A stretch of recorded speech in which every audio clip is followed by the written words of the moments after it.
Hello all. അപ്പം നാളെ നമ്മുടെ +2 എക്കണോമിക്സ് എക്സാംസ് ആണ്. സ്റ്റുഡൻസോട് ഇന്ന് സംസാരിച്ചപ്പം അവരെല്ലാം പറഞ്ഞതെന്ന് പറഞ്ഞാൽ കുറച്ച് ടെൻഷൻ എക്കണോമിക്സിൻ്റെ കാര്യത്തിലുണ്ട്. ബാക്കി സബ്ജക്റ്റുകൾ കഴിഞ്ഞപ്പോൾ വലിയ ടെൻഷൻ ഉണ്ടായിരുന്നൊക്കെ കുറഞ്ഞു. പക്ഷേ എക്കണോമിക്സിൻ്റെ എക്സാം എഴുതാനായിട്ട് പോകുമ്പോൾ നല്ല ടെൻഷൻ ഉണ്ടായെന്ന് പറയുന്നു. ബിക്കോസ് മാക്രോ പ്യുവർലി തിയറി ആയിട്ട് മാത്രമല്ല, പ്രോബ്ലംസ് ഉണ്ട്, ഗ്രാഫുകളുണ്ട്, ഗ്രാഫിന് ചേഞ്ച് വരുന്നതനുസരിച്ച് ആൻസേഴ്സ് എഴുതാനായിട്ടുണ്ട്, ഗ്രാഫുകളൊക്കെ ഓർത്തിരിക്കണം, പ്രോബ്ലംസ് ഓർത്തിരിക്കണം, ഇക്വേഷൻസ് ഓർത്തിരിക്കണം, കുറേ അസംഷൻസ് ഓർത്തിരിക്കണം. ഇതെല്ലാം വെച്ചുള്ള ക്വസ്റ്റ്യൻസ് ആണ്. ഇനി പ്രാക്ടിക്കൽ ടൈപ്പ് ഓഫ് ക്വസ്റ്റ്യൻസ് ചോദിച്ചു കഴിഞ്ഞാൽ എന്താണ്, അതും കുറച്ച് ടഫായി മാറും അല്ലേ. ഗ്രാഫൊക്കെ ഓർത്തിരുന്നിട്ട് ആ ഗ്രാഫ് വെച്ചിട്ട് എന്ത് ചെയ്യണം, നിങ്ങൾക്ക് എന്ത് ചേഞ്ച് വരുന്നു, ഒരു കണ്ടീഷൻസ് വന്നു കഴിഞ്ഞാൽ എക്കണോമിയിൽ എന്തൊക്കെ ചേഞ്ച് വരുന്നു, ഇക്വിലിബ്രിയത്തിൽ എന്തൊക്കെ ചേഞ്ച് വരുന്നു, ഇങ്ങനെയുള്ള ക്വസ്റ്റ്യൻസ് ആയിരിക്കും ചോദിക്കുന്നത്. നല്ല ടെൻഷൻ ഉണ്ടെന്ന് സ്റ്റുഡൻസ് ഒക്കെ പറയൂ. പക്ഷേ നിങ്ങൾ ടെൻഷൻ അടിക്കേണ്ട ആവശ്യമില്ല. നല്ല ക്വസ്റ്റ്യൻ പേപ്പർ ആയിരിക്കും നിങ്ങൾക്ക് വരുന്നത്. നിങ്ങൾക്ക് വലിയ ടെൻഷൻ അടിക്കേണ്ടതായിട്ട് വരത്തില്ല. ഈസി ആയിരിക്കും എന്ന് നമുക്ക് തന്നെ പ്രതീക്ഷിക്കാം. കാരണം നമ്മൾ എന്തിനാണ് പേടിക്കുന്നത്? നമ്മൾ മാരത്തോണിൽ നിങ്ങൾക്ക് എല്ലാം നമ്മൾ സമ്മറി പറഞ്ഞു തന്നിട്ടില്ലേ. ചാപ്റ്റേഴ്സ് നിങ്ങൾക്ക് എക്സാമിന് വരുന്ന ആ ചാപ്റ്റേഴ്സിൻ്റെ എല്ലാം സമ്മറി നിങ്ങൾക്ക് പറഞ്ഞു തന്നിട്ടുണ്ട്. ഓരോ ചാപ്റ്ററിൽ നിന്ന് നിങ്ങൾ പഠിക്കേണ്ട കീ ഏരിയാസ് ഏതൊക്കെയാണെന്ന് നമ്മൾ പറഞ്ഞു തന്നിട്ടുണ്ട്. അപ്പോൾ ഇതെല്ലാം ഫോളോ ചെയ്തിട്ടുണ്ടെങ്കിൽ നിങ്ങൾക്ക് നല്ല മാർക്ക് തന്നെ സ്കോർ ചെയ്യാൻ പറ്റും. അപ്പം ബാക്കിയുള്ള സബ്ജക്റ്റുകൾക്കെല്ലാം നമ്മൾ എന്താണ്, ഒരു സപ്പോർട്ട് നിങ്ങൾക്ക് പ്രൊവൈഡ് ചെയ്തില്ലേ എക്സാമിന് തലേ ദിവസം. അതുപോലെ തന്നെ എക്കണോമിക്സിന് നിങ്ങളുടെ ചെക്ക് ലിസ്റ്റ് നോക്കണം. നിങ്ങൾ പഠിച്ചിട്ടുള്ള ടോപ്പിക്കുകളിൽ ഞാൻ പറയുന്ന ടോപ്പിക്കുകൾ ഇൻക്ലൂഡ് ആണോ നിങ്ങൾ നോക്കണം. ഞാൻ ഈ പറയുന്നത് പറഞ്ഞാൽ past year question papers refer ചെയ്ത് നോക്കുമ്പോഴത്തേന്, അല്ലെങ്കിൽ വെയിറ്റേജ് റെഫർ ചെയ്ത് നോക്കുമ്പോൾ ഏറ്റവും കൂടുതൽ ക്വസ്റ്റ്യൻസ് ചോദിക്കാൻ ചാൻസ് ഉള്ള ഏരിയാസ് ആണ് നിങ്ങൾക്ക് പറഞ്ഞു തരുന്നത്. അപ്പോൾ ഈ ഏരിയാസ് നിങ്ങൾ പഠിച്ചതില്ല. അപ്പോൾ നിങ്ങൾ പല ടെക്സ്റ്റ് എക്കണോമിക്സിൻ്റെ കാര്യത്തിൽ ഞാൻ എൻ്റെ മാരത്തോണിലും വീഡിയോസിലെല്ലാം നിങ്ങളോട് ഞാൻ പറഞ്ഞു തരുന്നതാണ്. പല ടെക്സ്റ്റുകളായിരിക്കും സ്കൂളുകൾ യൂസ് ചെയ്യുന്നത്. ചിലവർ NCERT ടെക്സ്റ്റ് യൂസ് ചെയ്യും, SCERT യൂസ് ചെയ്യും, അല്ലെങ്കിൽ പ്രൈവറ്റ് പബ്ലിഷേഴ്സിൻ്റെ ടെക്സ്റ്റ് യൂസ് ചെയ്യും. ഇതിലെല്ലാം ചിലപ്പം ചില ടോപ്പിക്കൽ എക്സ്ട്രാ കാണുമായിരിക്കാം, ചില ടോപ്പിക്കൽ കുറവായിരിക്കാം. അപ്പം അങ്ങനെ വരുമ്പോഴത്തേന് നിങ്ങൾ പഠിച്ച ടെക്സ്റ്റിൽ ചില ടോപ്പിക് ഇല്ല എങ്കിൽ അപ്പോൾ അതൊരു ബുദ്ധിമുട്ടായിട്ട് വരും. അപ്പോൾ ഞാൻ ഈ പറഞ്ഞ ടോപ്പിക്കുകളെല്ലാം നിങ്ങൾ കവർ ചെയ്തിട്ടുണ്ടോ എന്ന് നിങ്ങളൊന്ന് ചെക്ക് ചെയ്യണം. ഓക്കെ, നമ്മൾ ഈ ലാസ്റ്റ് മിനിറ്റിൽ നിങ്ങൾക്ക് ചാപ്റ്റേഴ്സ് ആദ്യം തൊട്ട് പറഞ്ഞു തന്ന് അല്ലെങ്കിൽ നിങ്ങളെ ആ ഒരു അത്ര ടൈം അല്ല നമ്മൾ എടുക്കുന്നത്. ഞാൻ പറഞ്ഞ ടോപ്പിക്കുകൾ നിങ്ങൾ പഠിച്ചിട്ടുണ്ടോ എന്ന് നിങ്ങൾ ചെക്ക് ചെയ്യുക. ഇല്ല എങ്കിൽ നിങ്ങൾ ആ എക്സാമിന് പോകുന്നതിന് മുന്നേ മറക്കാതെ ഒന്ന് റിവൈസ് ചെയ്തിട്ട് പോകുക. ലാസ്റ്റ് മിനിറ്റ് എക്സാമിന് ചെന്നിട്ട് ഹോളിൻ്റെ ഫ്രണ്ടിൽ നിന്ന് ബുക്ക് തുറക്കാനല്ല. നിങ്ങൾ പോകുന്നതിന് മുന്നേ നിങ്ങൾക്ക് ഇന്ന് നൈറ്റ് ടൈം ഉണ്ടെങ്കിൽ അല്ലെങ്കിൽ നാളെ രാവിലെ ടൈം ഉണ്ടെങ്കിൽ ഒന്ന് നോക്കിയിട്ട് പോകുക കേട്ടോ. ഇത് മറക്കാതെ നോക്കണം. അത്രയും കീ ഏരിയാസ് ആണ് പറഞ്ഞു തരുന്നത്. അപ്പോൾ നമുക്ക് നോക്കാം. ഫസ്റ്റ് നമ്മുടെ മൈക്രോ എക്കണോമിക്സിനകത്ത് നിങ്ങൾക്ക് ലാസ്റ്റ് 4-5 ചാപ്റ്റേഴ്സ് ആണ് സെക്കൻഡ് ടെർമിനൽ പോർഷൻസ്. ആ ചാപ്റ്റർ 4-നകത്ത് നോക്കിക്കഴിഞ്ഞാൽ ചാപ്റ്ററിൻ്റെ പേരെന്താണ്? Theory of firm under perfect competition. ഒരു പെർഫെക്റ്റ് കോമ്പറ്റീഷൻ ഉള്ള ഒരു ഫേമിനെ പറ്റി പഠിക്കുന്നതാണ് ഈ ഒരു ചാപ്റ്റർ എന്ന് പറഞ്ഞാൽ. അപ്പോൾ അങ്ങനെയുള്ള ഒരു ആ ഫേമിനെ പറ്റി ആണ് ഈ ചോദിക്കുന്നത്. അപ്പോൾ ഇതിനകത്ത് ഫസ്റ്റ് ക്വസ്റ്റ്യൻ എന്ന് പറഞ്ഞാൽ നിങ്ങൾക്ക് ഒരു ഡയറക്റ്റ് ക്വസ്റ്റ്യൻ ആണ്. എന്താണ്? What is perfect competition? എന്താണ് പെർഫെക്റ്റ് കോമ്പറ്റീഷൻ? ഒരു പെർഫെക്റ്റ് കോമ്പറ്റീഷൻ എന്ന് പറഞ്ഞാൽ എന്താണ്? ഒരു പെർഫെക്റ്റ് കോമ്പറ്റീഷൻ്റെ ഒരു മിനിറ്റ്,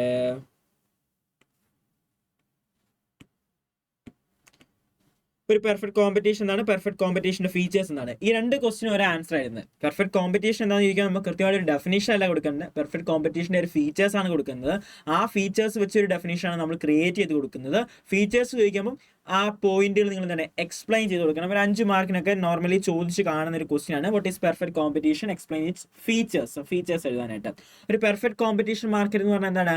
ഒരു large number of buyers and sellers ഉള്ള ഹോമോജീനിയസ് പ്രൊഡക്റ്റുകൾ ഡീൽ ചെയ്യുന്ന ഒരു മാർക്കറ്റാണ് അല്ലേ. അവിടെ ഫ്രീ എൻട്രി ആൻഡ് എക്സിസ്റ്റ് ആണ്. അവിടെ മാർക്കറ്റിനെ പറ്റി ഫുൾ ഇൻഫോർമേഷൻസ് ഒക്കെ എല്ലാവർക്കും അറിയാനായിട്ട് പറ്റും. ആ ടൈപ്പ് ഓഫ് മാർക്കറ്റുകളാണ് എന്താ, ഒരു പെർഫെക്റ്റ് കോമ്പറ്റീഷൻ മാർക്കറ്റ്. അപ്പോൾ ഈ പറഞ്ഞ പോയിന്റുകൾ തന്നെ, large number of buyers, free entry and exist, homogeneous product, perfect knowledge about the market conditions, ഈ പോയിന്റുകൾ തന്നെയാണ് അതിൻ്റെ ഫീച്ചേഴ്സ്. അത് നിങ്ങൾ എന്ത് ചെയ്യണം?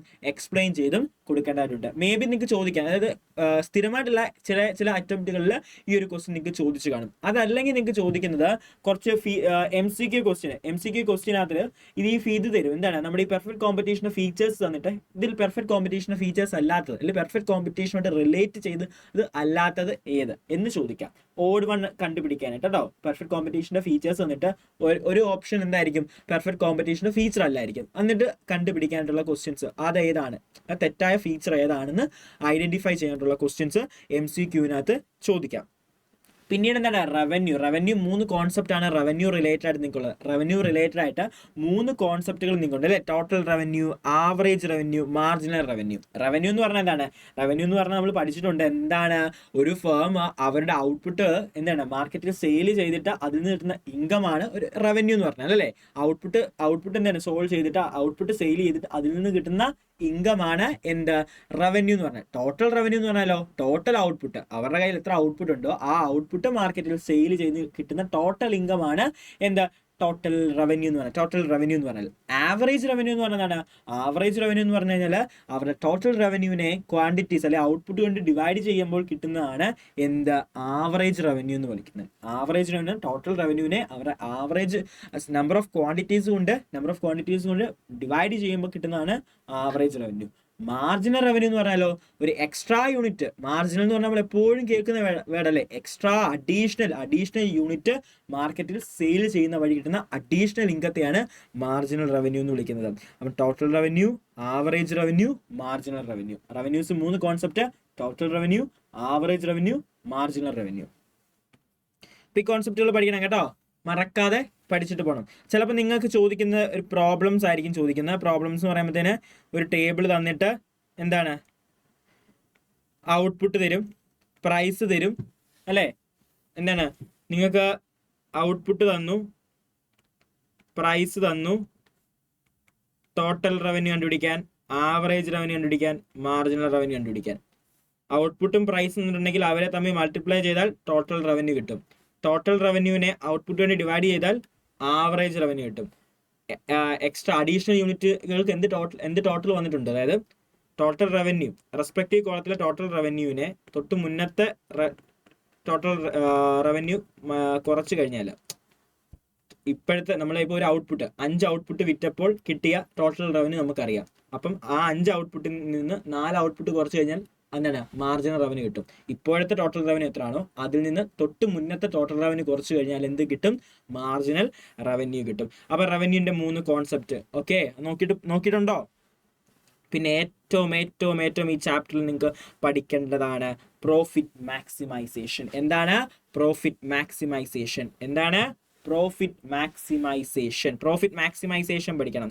പ്രോഫിറ്റ് മാക്സിമൈസേഷൻ പഠിക്കുമ്പോൾ എന്താണ് അതിൻ്റെ എക്സ്പ്ലെയിൻ വിത്ത് ഗ്രാഫ് വെച്ച് എക്സ്പ്ലെയിൻ ചെയ്യണം. പ്രോഫിറ്റ് മാക്സിമൈസേഷൻ എന്ന് പറയുന്ന കോൺസെപ്റ്റ് പഠിക്കുമ്പോൾ എന്താണ് നിങ്ങൾ ചെയ്യേണ്ടത് എന്ന് പറഞ്ഞു കഴിഞ്ഞാൽ ആ ഗ്രാഫ് വെച്ചിട്ട് വേണം പ്രോഫിറ്റ് മാക്സിമൈസേഷനെ എക്സ്പ്ലെയിൻ ചെയ്യാനായിട്ട്. ഓക്കെ, 2 എണ്ണം ഉണ്ട്, ഷോർട്ട് റൺ ഉണ്ട്, ലോങ് റൺ ഉണ്ട്. ഷോർട്ട് റണ്ണിലെ ഗ്രാഫും പഠിക്കണം, ലോങ് റണ്ണിലെ ഗ്രാഫും പഠിക്കണം. ചിലപ്പം പ്രോഫിറ്റ് മാക്സിമൈസേഷൻ മാത്രമായിട്ട് ചോദിക്കാം, അപ്പോൾ 2 എക്സ്പ്ലെയിൻ ചെയ്യണം കേട്ടോ. ഷോർട്ട് റൺ മാത്രം എടുത്ത് ചോദിക്കാം, ലോങ് റൺ മാത്രം എടുത്ത് ചോദിക്കാം. ഒരു 5 മാർക്കിനൊക്കെ ചോദിക്കുന്ന ഒരു ക്വസ്റ്റ്യൻ ആണ്, 5 മാർക്ക് വരെ ചോദിക്കുന്ന ഒരു ക്വസ്റ്റ്യൻ ആണ് പ്രോഫിറ്റ് മാക്സിമൈസേഷൻ എന്ന് വെച്ചാൽ. പ്രോഫിറ്റ് മാക്സിമൈസേഷൻ്റെ കണ്ടീഷൻസ് ഉണ്ടല്ലേ, എന്തൊക്കെയാണ്? MC = MR, marginal cost = marginal revenue വരും. പിന്നെ MC curves cut MR curve from below അല്ലേ. First condition MC marginal cost = marginal revenue. രണ്ടാമത്തെ കണ്ടീഷൻ എന്താണ്? Marginal curve cut marginal revenue from below. Marginal കോസ്റ്റിന്റെ graph, marginal curve അല്ലെന്ന് ഞാൻ പറഞ്ഞ marginal കോസ്റ്റിന്റെ ഗ്രാഫ് എന്ത് ചെയ്യണം? മാർജിനൽ റവന്യൂവിന്റെ ഗ്രാഫിനെ താഴെ നിന്ന് വന്ന് കട്ട് ചെയ്യണം. ആ ഒരു ഗ്രാഫ് ഓർത്ത് വെക്കുക. പിന്നെ മൂന്നാമത് വരുമ്പോൾ ഷോർട്ട് റൺ ആണെങ്കിലും ലോങ് റൺ ആണെങ്കിലും വ്യത്യാസമുണ്ട്. ഷോർട്ട് റൺ ആണെങ്കിൽ എന്താണ് വരുന്നത്? പ്രൈസ് എന്താണ്? പ്രൈസ് വരുന്നതാണ് price is greater than or equal to average variable cost. Price എന്തായിരിക്കും? Price greater than or equal to average variable cost. Average variable കോസ്റ്റിനേക്കാളും ഈക്വലോ അല്ലെങ്കിൽ കൂടുതലോ ആയിരിക്കും ഷോർട്ട് റൺ വരുമ്പോൾ എന്താ പ്രോഫിറ്റ് മാക്സിമൈസേഷൻ മൂന്നാമത്തെ കണ്ടീഷനിലെ പ്രൈസ് ആവറേജ് വേരിയബിൾ കോസ്റ്റിനോട് ഈക്വലോ അല്ലെങ്കിൽ അതിനേക്കാൾ കൂടുതലോ ആയിരിക്കും. അപ്പോൾ എന്താണ് പെർഫെക്റ്റ് കോമ്പറ്റീഷൻ മാർക്കറ്റ്? അതിന്റെ features revenue, total revenue, average revenue, marginal revenue. Profit maximisation എപ്പോഴും ചോദിച്ചു കാണുന്ന ഒരു കോൺസെപ്റ്റ് ആണ് പ്രോഫിറ്റ് മാക്സിമൈസേഷൻ. പ്രോഫിറ്റ് മാക്സിമൈസേഷനെ പറ്റി എക്സ്പ്ലെയിൻ ചെയ്യണം, ഗ്രാഫ് കൊടുക്കണം. ഷോർട്ട് റൺ വരുമ്പോൾ ലോങ് റൺ വരുമ്പോൾ 3 കണ്ടീഷൻസ് ഉണ്ട്. ഷോർട്ട് റണ്ണിന് 3 കണ്ടീഷൻ, ലോങ് റണ്ണിന് 3 conditions. First 2 condition long run ആയാലും ഷോർട്ട് റൺ ആയാലും സെയിം ആണ്. MC curve is equal to marginal cost is equal to marginal revenue. Marginal cost is equal to marginal revenue. രണ്ടാമത്തെ condition എന്താ വരുന്നത്? രണ്ടാമത്തെ കണ്ടീഷൻ വരുമ്പോഴത്തേന് എന്താണ്? MC കർവ് അല്ലെ, marginal cost curve cut marginal revenue curve from below. Marginal cost curve cut marginal revenue curve from below. അതാണ് രണ്ടാമത്തെ condition. മൂന്നാമത്തെ കണ്ടീഷൻ ഷോർട്ട് റൺ വരുമ്പോൾ എന്താണ്? പ്രൈസ് എന്തായിരിക്കും? P greater than or equal to AVC, average variable cost ഈക്വലോ അല്ലെങ്കിൽ കൂടുതലോ ആയിരിക്കും പ്രൈസ് എന്നാണ് വരുന്നത്. ഓക്കെ, ലോങ് റൺ എന്താണ് നോക്കാം. ലോങ് റണ്ണിലെ കണ്ടീഷൻസ് പറയുമ്പോഴത്തേന് എന്താണ്? P greater than or equal to average curve. P greater than or equal to average curve. First short റണ്ണിലെ condition P greater than or equal to average variable cost ആണെങ്കിൽ, long run വരുമ്പം P greater than or equal to average cost curve. Okay, അപ്പം profit മാക്സിമൈസേഷനെ പറ്റി മറക്കാതെ പഠിച്ചിട്ട് പോണേ. പിന്നെ കുറേ പ്രാവശ്യം എക്സാംസിന് 2 or 3 മാർക്സിന് ചോദിച്ചിട്ടുള്ള ക്വസ്റ്റ്യൻ ആണ്. അല്ലെങ്കിൽ MCQനകത്ത് ചോദിക്കും എന്താണ് ഷട്ട് ഡൗൺ പോയിന്റ്, എന്താണ് ബ്രേക്ക് ഈവൻ പോയിന്റ്. ഓക്കെ, എന്താണ് ഷട്ട് ഡൗൺ പോയിന്റ്? അതിന് നമുക്ക് ബ്രേക്ക് ഈവൻ പോയിന്റ് എന്താ നോക്കാം. ബ്രേക്ക് ഈവൻ പോയിന്റ് പറഞ്ഞാൽ ഒരു കമ്പനിയുടെ ടോട്ടൽ കോസ്റ്റ് ടോട്ടൽ റവന്യൂവിന് ഈക്വൽ ആകുന്നു. അതായത് കമ്പനിക്ക് ഉണ്ടായ ചെലവും കമ്പനിയുടെ വരുമാനവും ഈക്വൽ ആകുന്നു. കമ്പനിക്ക് ഒരു 100 കോടി രൂപയാണ് പ്രൊഡക്ഷന് വേണ്ടി വന്ന ടോട്ടൽ കോസ്റ്റ് എങ്കിൽ കമ്പനിയുടെ റവന്യൂ ഈസ് ഓൾസോ 100 crore. 100 കോടി രൂപ ചിലവുണ്ടായി, 100 കോടി രൂപ വരവുണ്ടായി. അതായത് കമ്പനിയുടെ കോസ്റ്റിനെ കവർ ചെയ്യാനുള്ള റവന്യൂ മാത്രമേ കമ്പനിക്കുള്ളൂ. നോ പ്രോഫിറ്റ് നോ ലോസ്, ലാഭവുമില്ല നഷ്ടമില്ല. Total cost of a firm is equal to total revenue. Total കോസ്റ്റും ടോട്ടൽ റവന്യൂവും ഈക്വൽ ആവുന്ന ഒരു കണ്ടീഷനിലാണ് എന്ത് വരുന്നത്? അതാണ് ബ്രേക്ക് ഈവൻ പോയിന്റ്. അതായത് എന്താണ്? കമ്പനിക്ക് പ്രോഫിറ്റും ഇല്ല ലോസും ഇല്ലാത്ത ഒരു സ്ഥിതി. ഷട്ട് ഡൗൺ പോയിന്റ് എന്ന് പറഞ്ഞു കഴിഞ്ഞാൽ ഒരു കമ്പനിയുടെ വേരിയബിൾ കോസ്റ്റ് ടോട്ടൽ റവന്യൂവിന് ഈക്വൽ ആവുന്നു. അതായത് ഒരു കമ്പനിയുടെ വരുമാനം ടോട്ടൽ റവന്യൂ അവരുടെ വേരിയബിൾ കോസ്റ്റ് കവർ ചെയ്യാൻ മാത്രമേ ഉള്ളൂ. 2 ടൈപ്പ് കോസ്റ്റ് അല്ലേ വരുന്നത്? ഫിക്സഡ് കോസ്റ്റും വേരിയബിൾ കോസ്റ്റും. ഒരു കമ്പനിയുടെ അത് ഈ TC എന്ന് പറഞ്ഞതാണ്. ടോട്ടൽ കോസ്റ്റ് എന്ന് പറഞ്ഞാൽ ഫിക്സഡ് കോസ്റ്റും എന്തുണ്ട്? വേരിയബിൾ കോസ്റ്റും ഉണ്ട് അല്ലേ? ഫിക്സഡ് കോസ്റ്റും ഉണ്ട്, വേരിയബിൾ കോസ്റ്റുമാണ് വരുന്നത്. ഓക്കെ, അതാണ് ടോട്ടൽ കോസ്റ്റ്. അപ്പൊ ഇത് രണ്ടും കവർ ചെയ്ത് പോവുകയാണെങ്കിൽ അതിനെ ബ്രേക്ക് ഈവൻ പോയിന്റ് വിളിക്കും. പക്ഷേ വേരിയബിൾ കോസ്റ്റ് മാത്രമേ കവർ ചെയ്യുന്നുണ്ടെങ്കിൽ അതിനെ ഷട്ട് ഡൗൺ പോയിന്റ്. ആ പോയിന്റിലാണ് ഷട്ട് ഡൗൺ ചെയ്യേണ്ടത്. കാരണം ഫിക്സഡ് കോസ്റ്റിനെ പോലും എന്ത് ചെയ്യുന്നില്ല? ടോട്ടൽ റവന്യൂ കവർ ചെയ്യുന്നില്ല. ഓൺലി വേരിയബിൾ കോസ്റ്റ് മാത്രമാണ് കവർ ചെയ്യുന്നത്. അപ്പോൾ ഇതിനെന്താണ്? ഡെഫിനിഷൻ എഴുതാനായിട്ട് 2-3 മാർക്കിന്റെ ക്വസ്റ്റ്യൻ ആയിട്ട് ചോദിക്കും. ചിലപ്പോൾ differentiate between shut down point and break even point, അല്ലെങ്കിൽ define shut down point, define break even point എന്ന ക്വസ്റ്റ്യൻസും ചോദിക്കും. പിന്നെ ഈ ചാപ്റ്ററിലേക്ക് വരുമ്പം സപ്ലൈ കർവിനെ പറ്റിയാണ് ചോദിക്കുന്നത്. സപ്ലൈ എന്ന് പറഞ്ഞ കോൺസെപ്റ്റ് നിങ്ങൾ ഡീൽ ചെയ്യുന്നതാണ് ഈ ഒരു ചാപ്റ്ററിലാണ്. സപ്ലൈ എന്താണ്? ലോ ഓഫ് സപ്ലൈ എന്താണ് അല്ലെ? വെൻ അതർ തിങ്സ് കോൺസ്റ്റന്റ് അല്ലെ? ആ ഒരു കോൺസെപ്റ്റ് എഴുതാം. ആ തുടക്കം, ആ ഒരു ലോ തുടങ്ങുമ്പോഴത്തേന് ആ ഒരു ലൈനിൽ തന്നെ തുടങ്ങണം കേട്ടോ. പിന്നെ മറ്റു ഫാക്ടേഴ്സ് അല്ലെ? When other things remain constant. മറ്റു ഫാക്ടേഴ്സ് പ്രൈസ് ഒഴിച്ചുള്ള ബാക്കി ഫാക്ടേഴ്സ് കോൺസ്റ്റന്റ് ആയിട്ടിരിക്കുമ്പോൾ when the price increases, price increase ചെയ്യുമ്പോൾ എന്ത് സംഭവിക്കുന്നു? Supply also increases, vice versa. Price increase ചെയ്യുമ്പം സപ്ലൈ കൂടുന്നു, പ്രൈസ് കുറയുമ്പം സപ്ലൈ കുറയുന്നു. എപ്പോഴും ബാക്കിയുള്ള ഫാക്ടേഴ്സ് കോൺസ്റ്റന്റ് ആയിട്ടിരിക്കുമ്പോൾ. അതാണ് ലോ ഓഫ് സപ്ലൈ എക്സ്പ്ലെയിൻ ചെയ്യാൻ പഠിക്കണം. ചിലപ്പോൾ 2-3 മാർക്കിന് ചോദിക്കാം. ദെൻ സപ്ലൈ ഷെഡ്യൂൾ അല്ലെ? സപ്ലൈ ഷെഡ്യൂൾ എന്താണെന്ന് ചോദിക്കും അല്ലെ? നമ്മൾ മാർക്കറ്റിലെ ആ ഒരു ടാബുലാർ ഫോമിൽ സപ്ലൈ റെപ്രസെന്റ് ചെയ്യുന്നു. വേരിയസ് പ്രൈസസിലുള്ള എന്താണ് സപ്ലൈ, ഒരു പ്രൊഡക്റ്റിന്റെ ഗുഡ്സിന്റെ സപ്ലൈ എത്രയാണ് അത് കാണിക്കുകയാണ് സപ്ലൈ ഷെഡ്യൂൾ. പിന്നെ മാർക്കറ്റ് സപ്ലൈ വരും. മാർക്കറ്റിലെ ടോട്ടൽ സപ്ലൈ, നമ്മൾ മാർക്കറ്റ് ഷെഡ്യൂളിനകത്ത് ഒരു ഫേമിൻ്റെ എഴുതുന്നതെങ്കിൽ ടോട്ടൽ മാർക്കറ്റിലുള്ള എല്ലാ ഫേംസിൻ്റെ കൂടെ ചേർത്ത് എഴുതുന്നതാണ് മാർക്കറ്റ് എന്താണ് ആ table, supply table. Factors mainly നമ്മൾ കുറേ ഫാക്ടേഴ്സ് ഉണ്ട്. പ്രൈസ്, റിലേറ്റഡ് ഗുഡ്സ്, കൺസ്യൂമേഴ്സിൻ്റെ ഇൻകം, അങ്ങനെ കുറേ ഫാക്ടേഴ്സ് എന്തിനെ അഫക്റ്റ് ചെയ്യുന്നുണ്ട്? സപ്ലൈ അഫക്റ്റ് ചെയ്യുന്നുണ്ട്. മെയിനായിട്ട് 3 ഫാക്ടേഴ്സാണ് ഉള്ളത്. 3 ഫാക്ടേഴ്സാണ് മെയിനായിട്ട് ഉള്ളത്. Technological progress, unit of tax, price of input. ഇതും MCQ ആയിട്ട് ചോദിക്കാം. താഴെ തന്നിരിക്കുന്നതിൽ ഫാക്ടർ അല്ലാത്ത എഴുത്, മെയിൻ ഫാക്ടേഴ്സ് അല്ലാത്ത എഴുത്. ഒരു നമ്മുടെ ലോ സപ്ലൈ അല്ലെങ്കിൽ സപ്ലൈ ഏറ്റവും കൂടുതൽ അഫക്റ്റ് ചെയ്യുന്ന 3 ഫാക്ടേഴ്സ്: ടെക്നോളജിക്കൽ പ്രോഗ്രസ്, ടെക്നോളജിയിൽ വന്ന ചേഞ്ചസ്, ഓക്കെ, പിന്നെ യൂണിറ്റ് ഓഫ് ടാക്സ്, ടാക്സേഷനിൽ വന്ന ചേഞ്ചസ്, പിന്നെ പ്രൈസ് ഓഫ് ഇൻപുട്ട്, ഇൻപുട്ടിന്റെ പ്രൈസ്, അതായത് റോ മെറ്റീരിയൽസിന്റെ പ്രൈസ് കൂടി. റോ മെറ്റീരിയൽസിന്റെ പ്രൈസ് കൂടുമ്പോൾ സപ്ലൈ നോർമലി കുറയും, റോ മെറ്റീരിയൽസിന്റെ പ്രൈസ് കുറഞ്ഞു സപ്ലൈ കൂടും, അങ്ങനെയുള്ള conditions.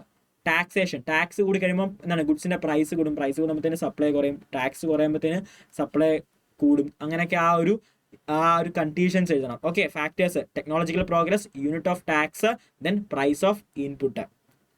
Elasticity of supply, elasticity of demand chapter 2 പഠിച്ച പോലെ തന്നെ ഇലാസ്റ്റിസിറ്റി ഓഫ് സപ്ലൈ ഉണ്ട്. നമ്മുടെ ഫസ്റ്റ്, സെക്കൻഡ്, തേർഡ് ചാപ്റ്റേഴ്സ് ഒഴിവാക്കിയിട്ട് പോകരുത് കേട്ടോ. ഫസ്റ്റ് ടേമിലെ പോർഷൻസ് നിങ്ങൾക്ക് എക്സാമിലുണ്ട്. നിങ്ങൾ ബാക്കിയുള്ള ക്വസ്റ്റ്യൻ പേപ്പേഴ്സ് ഉണ്ടല്ലേ, ഫസ്റ്റ് ടേമിൽ നിന്ന് ഒരു 30 മാർക്കിനോളം ക്വസ്റ്റ്യൻസ് ചോദിക്കും. അവിടെയും അതിനും എന്താണ് ഈക്വൽ ഇമ്പോർട്ടൻസ് നമ്മൾ കൊടുക്കേണ്ടതായിട്ടുണ്ട്. ഇലാസ്റ്റിസിറ്റി ഓഫ് ഡിമാൻഡ് പോലെ തന്നെ സപ്ലൈക്കും ഇലാസ്റ്റിസിറ്റി ഉണ്ട് അല്ലേ. എന്താണ്, പ്രൈസിന് വരുന്ന ചേഞ്ച് അല്ലെങ്കിൽ ഓരോ ഫാക്ടേഴ്സിന് വരുന്ന ചേഞ്ച്, സപ്ലൈ അഫക്റ്റ് ചെയ്യുന്ന ഫാക്ടേഴ്സിന് വരുന്ന ചേഞ്ച് എങ്ങനെ സപ്ലൈക്ക് ചേഞ്ച് വരും, ചേഞ്ച് ഓഫ് പ്രൈസ് എങ്ങനെ ചേഞ്ച് ഓഫ് സപ്ലൈ ഉണ്ടാകും, ആ ഒരു ഡിഗ്രി അല്ലെങ്കിൽ ആ ഒരു റേഷ്യോ കണ്ടുപിടിക്കുന്നതാണ് ഇലാസ്റ്റിസിറ്റി ഓഫ് സപ്ലൈ. ഇതിനെപ്പറ്റി തിയറി ക്വസ്റ്റ്യൻസും ചോദിക്കാം, അതല്ലെങ്കിൽ പ്രാക്ടിക്കൽ പ്രോബ്ലംസും ചോദിക്കാം. തിയറി ക്വസ്റ്റ്യൻസും ചോദിക്കും, പ്രാക്ടിക്കൽ പ്രോബ്ലംസും ചോദിക്കും. ഓക്കെ, തിയറിയും ചോദിക്കും, പ്രാക്ടിക്കൽ പ്രോബ്ലംസും ചോദിക്കും. Delta P by delta S ആ ഒരു റിലേറ്റഡ് ക്വസ്റ്റ്യൻസ് ഒക്കെ ചോദിക്കും. Change in price divide by change in supply ആ ഒരു ചോദിക്കും. ഇലാസ്റ്റിസിറ്റി ഓഫ് സപ്ലൈസ് എത്രയാണ്? Elasticity of supplies elasticity of demand പോലെ 5 ടൈപ്പ് ഉണ്ട് അല്ലേ. Perfectly elastic, perfectly inelastic, perfectly elastic, unit of elastic, elastic, inelastic, ഇങ്ങനെ 5 ടൈപ്പ് ഉണ്ട്. 5 ടൈപ്പ് എന്താണ്, എങ്ങനെയാണ് 5 ടൈപ്പ് വരുന്നത്, അവരുടെ ഗ്രാഫ് ഹൈപ്പർബോള വരുന്നത് എപ്പോഴാണ്, അതല്ലെങ്കിൽ ഹൊറിസോണ്ടൽ വരുന്നത് എങ്ങനെയാണ്, എക്സ് ആക്സിസിന് പാരലായിട്ട് വരുന്നത് എപ്പോഴാണ്, ഇതെല്ലാം പഠിക്കണം. ഓക്കെ, ഗ്രാഫ് പഠിക്കണം, അതിൻ്റെ മെഷർമെൻറ്റ് എത്ര ആയിരിക്കും പഠിക്കണം, പേരും പഠിക്കണം. മാറിപ്പോകാം, ചിലപ്പോൾ ഒരു ഗ്രാഫ് ഹൈപ്പർബോള ടൈപ്പ് വരുന്നത് ഡിമാൻഡ് ഓഫ് സപ്ലൈ ആയിക്കോട്ടെ, ഇലാസ്റ്റിസിറ്റി ഓഫ് സപ്ലൈ ആയിക്കോട്ടെ, ഇലാസ്റ്റിസിറ്റി ഓഫ് ഡിമാൻഡ് ആയിക്കോട്ടെ, ഹൈപ്പർബോള ഷേപ്പിൽ എപ്പോഴാണ് ഇലാസ്റ്റിസിറ്റി വരുന്നത് ചോദിക്കാം. യൂണിറ്റ് ഓഫ് ടാക്സ് വരുമ്പോൾ എങ്ങനെയാണ്, MCQ ക്വസ്റ്റ്യൻസ് ചോദിക്കാൻ വളരെ ചാൻസ് ഉള്ള ടോപ്പിക്കാണ് ഇലാസ്റ്റിസിറ്റി ഓഫ് സപ്ലൈ അല്ലെങ്കിൽ ഇലാസ്റ്റിസിറ്റി ഓഫ് ഡിമാൻഡ് ചാപ്റ്റർ 2 നിന്ന്. അതല്ലെങ്കിൽ ഇലാസ്റ്റിസിറ്റിയെ പറ്റി എക്സ്പ്ലെയിൻ ചെയ്യാനായിട്ട് ടൈപ്സ് എഴുതാനായിട്ടുള്ള ക്വസ്റ്റ്യൻസും ചോദിക്കും. ഈ ചാപ്റ്റേഴ്സ് മെയിൻ ആയിട്ട് ഇതാണ് നിങ്ങൾ ഡീൽ ചെയ്യാനുള്ള പെർഫെക്റ്റ് കോമ്പറ്റീഷനെ പറ്റി കേട്ടോ. പെർഫെക്റ്റ് കോമ്പറ്റീഷൻ ചാപ്റ്ററിൽ എന്തൊക്കെയാണ് ഒന്ന് നോക്കിയേ. പെർഫെക്റ്റ് കോമ്പറ്റീഷനെ പറ്റി എൻ്റെ ഫീച്ചേഴ്സ് പഠിച്ചിട്ടുണ്ടോ, റവന്യൂവിനെ പറ്റി പഠിച്ചിട്ടുണ്ടോ, profit maximisation, long run, short run, conditions അല്ലെ, MC = MR, marginal cost = marginal revenue, then average marginal cost = marginal revenue വരും. പിന്നെ marginal cost curve cut marginal revenue curve from below. മൂന്നാമത്തെ കണ്ടീഷൻ ഷോർട്ട് റൺ ആണെങ്കിൽ എന്താണ്, price greater than or equal to average variable cost. അതുപോലെ തന്നെ പിന്നെന്താണ്, long run ആണെങ്കിൽ price greater than or equal to average cost. ഇത്രയും conditions പഠിക്കണേ. Then എന്താണ്, ആ graph profit maximisation long run വരുമ്പോൾ ഷോർട്ട് റൺ വരുമ്പോഴുള്ള ഗ്രാഫ് പഠിച്ചിട്ട് പോകണം. ക്വസ്റ്റ്യൻ ചോദിച്ചാൽ ഗ്രാഫ് ഉൾപ്പെടെ വരയ്ക്കണം. പിന്നെ ഷട്ട് ഡൗൺ പോയിന്റ് എന്താണ്, ബ്രേക്ക് ഈവൻ പോയിന്റ് എന്താണ്. പിന്നെ ചോദിക്കുകയാണ് implicit cost, explicit cost. Shut down പോയിന്റും ബ്രേക്ക് ഈവൻ പോയിന്റ് പോലെ ഡയറക്റ്റ് ചോദിക്കുന്ന ക്വസ്റ്റ്യൻ ഇംപ്ലിസിറ്റ് കോസ്റ്റും എക്സ്പ്ലിസിറ്റ് കോസ്റ്റും. ഓക്കെ, പിന്നെ സപ്ലൈ, നമ്മൾ സപ്ലൈ എന്ന് പറഞ്ഞ concept, law of supply schedule, പിന്നെ മാർക്കറ്റ് സപ്ലൈ, പിന്നെന്താണ് factors, technological progress, unit of tax, പിന്നെന്താണ് നമ്മുടെ പ്രൈസ് ഓഫ് ഇൻപുട്ട് വരും. പിന്നെ ഇലാസ്റ്റിസിറ്റി ഓഫ് സപ്ലൈ പറ്റി തിയറി ക്വസ്റ്റ്യൻസ് ചോദിക്കാം, ടൈപ്പ് ചോദിക്കാം, എന്താണ് ഇലാസ്റ്റിസിറ്റി ഓഫ് സപ്ലൈ എന്ന് ചോദിക്കാം, പ്രാക്ടിക്കൽ പ്രോബ്ലംസ് ചോദിക്കാം. ഓക്കെ, ഇതെല്ലാം നിങ്ങൾ നോക്കിയിട്ട് പോണേ, 5 ടൈപ്പ് നോക്കണേ. ഇതെല്ലാം നിങ്ങളുടെ ചെക്ക് ലിസ്റ്റ് നോക്കിയേ. ഈ പറഞ്ഞ ടോപ്പിക് എല്ലാം നിങ്ങൾ പഠിച്ചിട്ടുണ്ടോ എന്നൊന്ന് ചെക്ക് ചെയ്തേ. ഓക്കെ, അടുത്ത ചാപ്റ്റർ ഏതാണ്, മൈക്രോ എക്കണോമിക്സിന്റെ last chapter 5, market equilibrium. Market equilibrium എന്ന് പറഞ്ഞാൽ എന്താണ് മാർക്കറ്റ് ഇക്വിലിബ്രിയം ചാപ്റ്റർ? അതായത് നമ്മളിപ്പം ഡിമാൻഡ് ചാപ്റ്റർ 2 ഡിമാൻഡ് പഠിച്ചു, ചാപ്റ്റർ 4 വന്നപ്പം സപ്ലൈയെ പറ്റി പഠിച്ചു അല്ലേ. ഇതിനിടയ്ക്ക് പ്രൊഡക്ഷനും കോസ്റ്റിനെ പറ്റിയൊക്കെ പഠിച്ചു വന്നിട്ട് ഈ മാർക്കറ്റ് ഈക്വിലിബ്രിയം എന്താണ്, ഈക്വിലിബ്രിയം എന്ന് പറഞ്ഞ വേർഡ് അർത്ഥം എന്താണ്, വാട്ട് ഈസ് ഈക്വിലിബ്രിയം എന്ന് പറഞ്ഞാൽ എന്താ? അയ്യോ പോയല്ലോ. അപ്പൊ ഈക്വിലിബ്രിയം എന്ന് പറഞ്ഞാൽ എന്താണ്, ഈക്വൽ ആകുക അല്ലേ, ഈക്വൽ അല്ലെങ്കിൽ സ്റ്റേബിൾ എന്നൊക്കെയാണ് അർത്ഥം. മാർക്കറ്റ് സ്റ്റേബിൾ ആകുന്ന അല്ലെ മാർക്കറ്റ് ഈക്വൽ ആകുന്ന ഒരു കണ്ടീഷൻസ് ഉണ്ട്. അതായത് മാർക്കറ്റിലെ ഡിമാൻഡും മാർക്കറ്റിലെ സപ്ലൈയും, ക്വാണ്ടിറ്റി ഡിമാൻഡും ക്വാണ്ടിറ്റി സപ്ലൈയും ഈക്വൽ ആകുന്ന ഒരു മൊമെന്റ്. മാർക്കറ്റ് ഡിമാൻഡും മാർക്കറ്റ് സപ്ലൈയും ഈക്വൽ ആവുന്ന ആ ഒരു പോയിന്റിനെയാണ് മാർക്കറ്റ് ഈക്വിലിബ്രിയം എന്ന് വിളിക്കുന്നത്. മാർക്കറ്റ് ഈക്വിലിബ്രിയം എന്ന് പറഞ്ഞാൽ മാർക്കറ്റിലെ ഡിമാൻഡും മാർക്കറ്റിലെ സപ്ലൈയും. ഒരു മാർക്കറ്റിൽ കസ്റ്റമേഴ്സ് ഉണ്ടാക്കുന്ന ഡിമാൻഡും കസ്റ്റമേഴ്സ് ഒരു പ്രൊഡക്റ്റിന് കൊടുക്കുന്ന ഡിമാൻഡും സപ്ലയേഴ്സ് ഒരു പ്രൊഡക്റ്റിന് കൊടുക്കുന്ന സപ്ലയേഴ്സ് അല്ലെങ്കിൽ പ്രൊഡ്യൂസേഴ്സിന്റെ ഭാഗത്ത് നിന്നുണ്ടാകുന്ന സപ്ലൈയും ഈക്വൽ ആവുന്ന ഒരു മൊമെന്റ് ഉണ്ട്. അതാണ് എന്ത് വിളിക്കുന്നത്? മാർക്കറ്റ് ഈക്വിലിബ്രിയം എന്ന് വിളിക്കുന്നത്. അപ്പം പ്രൈസ് മെക്കാനിസം എന്ന് പറഞ്ഞതാണ് നമ്മൾ ഒരു മാർക്കറ്റിലെ പ്രൈസിങ് ഫിക്സേഷൻസ് ഒക്കെ എങ്ങനെയാണ് ചെയ്യുന്നത്? ഡിമാൻഡ് ആൻഡ് സപ്ലൈ അഫക്റ്റ് ചെയ്യില്ലേ? ഒരു പ്രൈസ് മെക്കാനിസം ആണ് ഡിമാൻഡ് ആൻഡ് സപ്ലൈ അനുസരിച്ചാണ് പ്രൈസസ് ഫിക്സ് ചെയ്യുന്നത്, അല്ലെങ്കിൽ മാർക്കറ്റിലെ കാര്യങ്ങൾ തീരുമാനിക്കുന്ന ഡിമാൻഡ് ആൻഡ് സപ്ലൈ ഫോഴ്സസ് അനുസരിച്ചാണ് അതാണ് മാർക്കറ്റ് മെക്കാനിസം എന്ന് പറയുന്നത്.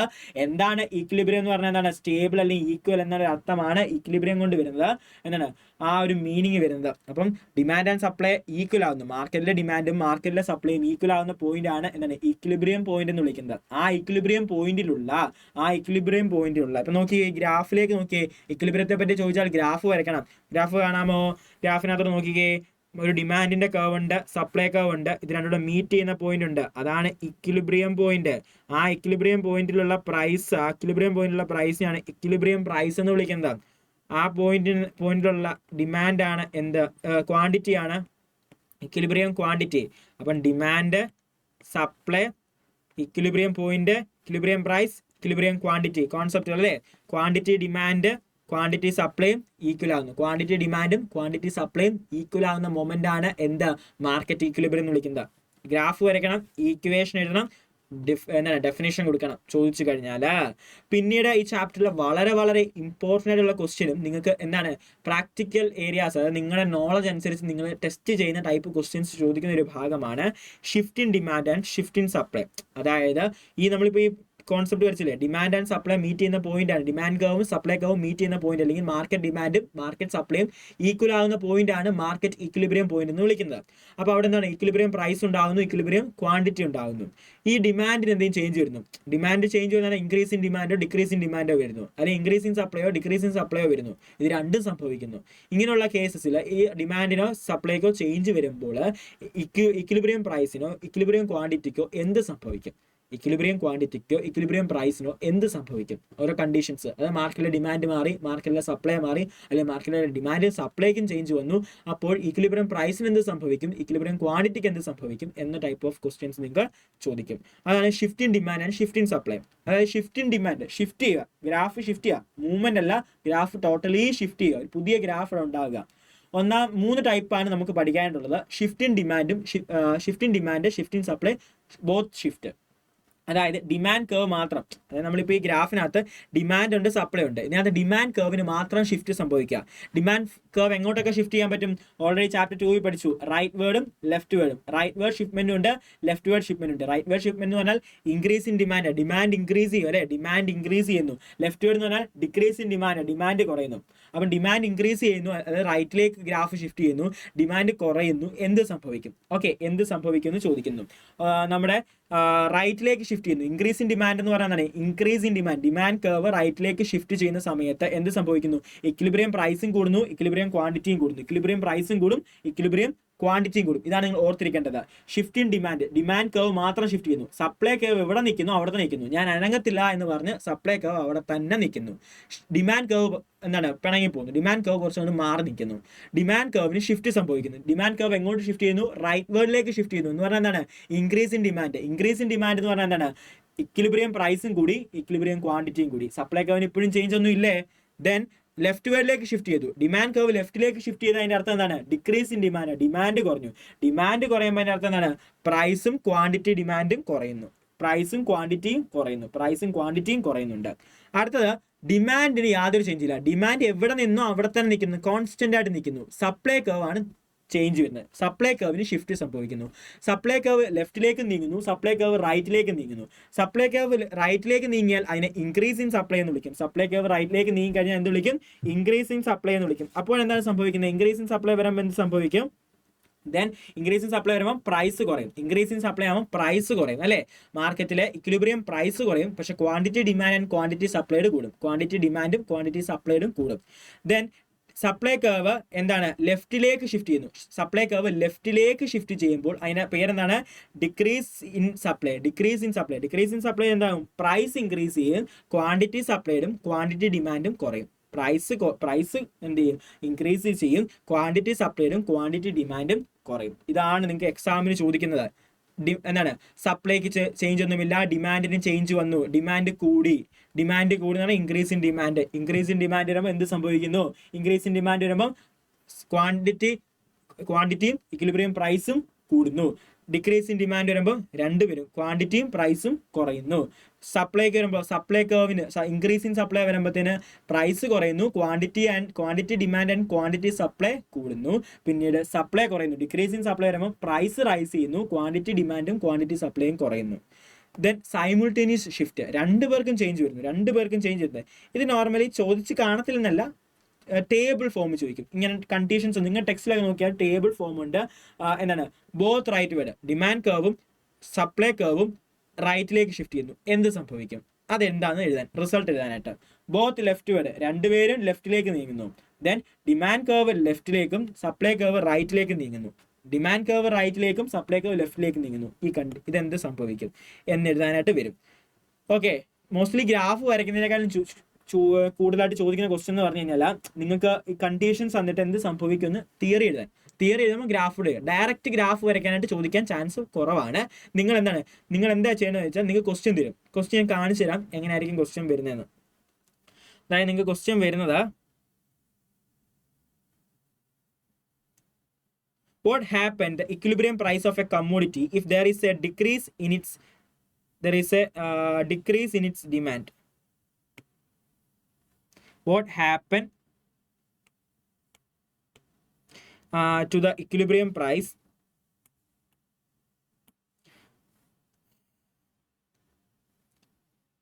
of a commodity if there is a decrease in its demand and increase in supply? Demand decrease ചെയ്തു, സപ്ലൈ കൂടി. ഡിമാൻഡ് ഡിക്രീസ് ചെയ്യുമ്പോൾ ലെഫ്റ്റിലേക്ക് നീങ്ങും, സപ്ലൈ ഇൻക്രീസ് ചെയ്യുമ്പോൾ റൈറ്റിലേക്ക് നീങ്ങും. അപ്പം എന്ത് സംഭവിച്ചു, കണ്ടീഷൻ ചോദിക്കാം. ഓക്കെ, ഡിമാൻഡ് കുറഞ്ഞു, സപ്ലൈ കൂടി. ഡിമാൻഡ് കുറയുമ്പോൾ ലെഫ്റ്റിലേക്ക് വരും, സപ്ലൈ കൂടുമ്പോൾ റൈറ്റിലേക്ക് പോകും. അപ്പോൾ എന്ത് സംഭവിക്കും, ഇക്വിലിബ്രിയം പ്രൈസിന് എന്ത് സംഭവിക്കും? ഈ ടൈപ്പ് ഓഫ് ക്വസ്റ്റ്യൻസ് നിങ്ങൾക്ക് ചോദിക്കാം. ഇങ്ങനെ ആയിരിക്കും തന്നിട്ട് ചോദിക്കുന്നത്. Then government interventions. മാർക്കറ്റിലെ ഇക്വിലിബ്രിയം പ്രൈസ് എന്ന് പറയുന്നതാണ് മാർക്കറ്റിലെ ഡിമാൻഡും മാർക്കറ്റിലെ സപ്ലൈയും ഈക്വൽ ആവുന്ന പോയിന്റാണ് എന്ത് വിളിക്കുന്നത്, മാർക്കറ്റിലെ എന്തെന്ന് വിളിക്കും, മാർക്കറ്റിലെ ഇക്വിലിബ്രിയം എന്ന് വിളിക്കും. പക്ഷെ മാർക്കറ്റ് ഇക്വിലിബ്രിയത്തിലാകുന്നുണ്ടെങ്കിൽ ആ പ്രൈസ് കസ്റ്റമേഴ്സിന് താങ്ങാൻ പറ്റത്തില്ല, കസ്റ്റമേഴ്സിന് അഫോർഡ് ചെയ്യാൻ പറ്റത്തില്ല, അല്ലെങ്കിൽ സപ്ലൈസിന് നഷ്ടമുണ്ടാക്കുന്ന രീതിയിലുള്ള പ്രൈസ് ആയിരിക്കും. Even though the market is in equilibrium stage, the price may be not affordable to the customers or not affordable to the producers പറ്റത്തില്ല, അല്ലെങ്കിൽ കൺസ്യൂമേഴ്സിന് അഫോർഡ് ചെയ്യാൻ പറ്റാത്ത, അല്ലെങ്കിൽ അവർക്ക് രണ്ടുപേർക്കും ലാഭം നഷ്ടമൊന്നുമില്ല, നഷ്ടങ്ങൾ മാത്രം കൊടുക്കുന്നത്, ലാഭമല്ല കസ്റ്റമേഴ്സിന് അല്ലെ കൺസ്യൂമേഴ്സിന് ലാഭം എന്ന് പറഞ്ഞാൽ എന്താണ്, കുറഞ്ഞ തുകയിൽ കിട്ടണം, നല്ല ക്വാളിറ്റി ഉള്ള പ്രൊഡക്റ്റ് കുറഞ്ഞ തുകയിൽ കിട്ടണം, കൂടുതൽ അല്ലെങ്കിൽ ക്വാളിറ്റി ഉള്ള പ്രൊഡക്റ്റ് റീസണബിൾ പ്രൈസ് കിട്ടണം, കുറഞ്ഞെന്ന് പറയേണ്ട റീസണബിൾ പ്രൈസ് കിട്ടണം. സപ്ലൈസിന്റെ കാര്യമോ അവർ കൊടുക്കുന്ന പ്രൊഡക്റ്റിന് റീസണബിൾ പ്രൈസ് അവർ കിട്ടണം. ഇതൊന്നും പറ്റാത്ത സിറ്റുവേഷനാണ് സിറ്റുവേഷൻസ് ഉണ്ടാവും. മാർക്കറ്റ് ഇക്വിലിബ്രിയത്തിലായാലും മാർക്കറ്റിൽ പ്രോബ്ലംസ് നിലനിൽക്കുന്നുണ്ടായിരിക്കാം. അപ്പോൾ അങ്ങനെ വരുമ്പോൾ ഗവൺമെന്റ് അവിടെ ഇന്റർവെൻഷൻ ചെയ്യും, ഗവൺമെന്റ് അവിടെ ഇടപെടും. ഗവൺമെന്റ് ഇടപെടുന്ന രണ്ട് രീതിയാണ്, price ceiling and floor pricing. Price ceiling and floor pricing, ഇതിൽ ഏതെങ്കിലും ഒന്നെങ്കിലും എക്സാമിന് ചോദിക്കും. ചിലപ്പം ഗവൺമെന്റ് ഇന്റർവെൻഷനെ പറ്റി എഴുതാനായിട്ട് 5 മാർക്കിന് ചോദിക്കും, അല്ലെങ്കിൽ 8 മാർക്കിന് ചോദിക്കും. പ്രൈസ് സീലിംഗ് എഴുതണം, ഫ്ലോർ പ്രൈസ് എഴുതണം. അതായത് ബ്ലാക്ക് മാർക്കറ്റ് ഇങ്ങനെ തടയാനായിട്ട് ഗവൺമെന്റ് ചെയ്യുന്നതൊക്കെയാണ് പ്രൈസ് സീലിംഗും ഫ്ലോർ പ്രൈസിങ്ങും. ഗവൺമെന്റ് ഇന്റർവെൻഷനെ പറ്റി ചോദിക്കുമ്പോൾ അതല്ലെങ്കിൽ പ്രൈസ് സീലിംഗ് എന്താണ്, ഫ്ലോർ പ്രൈസിംഗ് എന്താണ്, അല്ലെങ്കിൽ ഡിഫറൻഷിയേറ്റ് ചെയ്യാനായിട്ട് ചോദിച്ചിരിക്കും. ഏതെങ്കിലും ഒരെണ്ണം ചോദിക്കുക. എല്ലാ ക്വസ്റ്റ്യൻ പേപ്പറും കാണും, ഒരു 99% ചാൻസ് ഉള്ളതാണ്. 1% പിന്നെ ഞാൻ ക്വസ്റ്റ്യൻ ഇടുന്നവന്റെ കയ്യിലാണ്. അപ്പോൾ ഈ ചാപ്റ്ററിൽ എന്തൊക്കെ പഠിക്കണം, ഇക്വിലിബ്രിയം എന്താണ്, ഇക്വിലിബ്രിയത്തിന്റെ ഗ്രാഫ്, ഡിമാൻഡ് സപ്ലൈക്ക് ഷിഫ്റ്റ് വരുന്നു, ഡിമാൻഡിന് ഷിഫ്റ്റ് വരുന്നു, സപ്ലൈക്ക് ഷിഫ്റ്റ് വരുന്നു, അല്ലെ shift in demand when supply unchange. Supply unchange ആയിരിക്കുമ്പോൾ ഷിഫ്റ്റ് ഇൻ ഡിമാൻഡ് വരുന്നു, എന്ത് സംഭവിക്കും, സപ്ലൈക്ക് ചേഞ്ച് വരുന്നു, ഡിമാൻഡ് അൺചേഞ്ച് ആയിട്ടിരിക്കുമ്പോൾ സൈമിൾട്ടേനിയസ് ഷിഫ്റ്റ് ഉണ്ടാവുന്നു. ഈ കണ്ടീഷൻസ് എല്ലാം വെച്ച് പഠിക്കണം. ഓക്കെ, പിന്നെ price ceiling and floor pricing questions ഒക്കെ ചെയ്ത് നോക്കണം കേട്ടോ. ഇനി മൈക്രോ എക്കണോമിക്സിലേക്ക് നമുക്കൊന്ന് പോകാം. മാക്രോ എക്കണോമിക്സിലേക്ക് പോകാം. മൈക്രോ കംപ്ലീറ്റ് ആയിട്ടുണ്ടേ. നമ്മുടെ നാഷണൽ ഇൻകം അക്കൗണ്ടിങ് മാക്രോ എക്കണോമിക്സിന്റെ 2ാമത്തെ ചാപ്റ്റർ ആണ്. ഏത്, നാഷണൽ ഇൻകം അക്കൗണ്ടിങ്. ഈ ചാപ്റ്ററിനകത്ത് നിങ്ങൾക്ക് നാഷണൽ ഇൻകം അക്കൗണ്ടിങ്ങിന്റെ ഡെഫിനിഷൻ ആണ് ചോദിക്കാം. വാട്ട് ഈസ് നാഷണൽ ഇൻകം, എന്താണ് നാഷണൽ ഇൻകം എന്ന് ചോദിക്കാം. കുറെ ചെറിയ കോൺസെപ്റ്റുകൾ ചോദിക്കാൻ വളരെ ചാൻസ് ഉള്ള ഒരു ടോപ്പിക്കാണ്.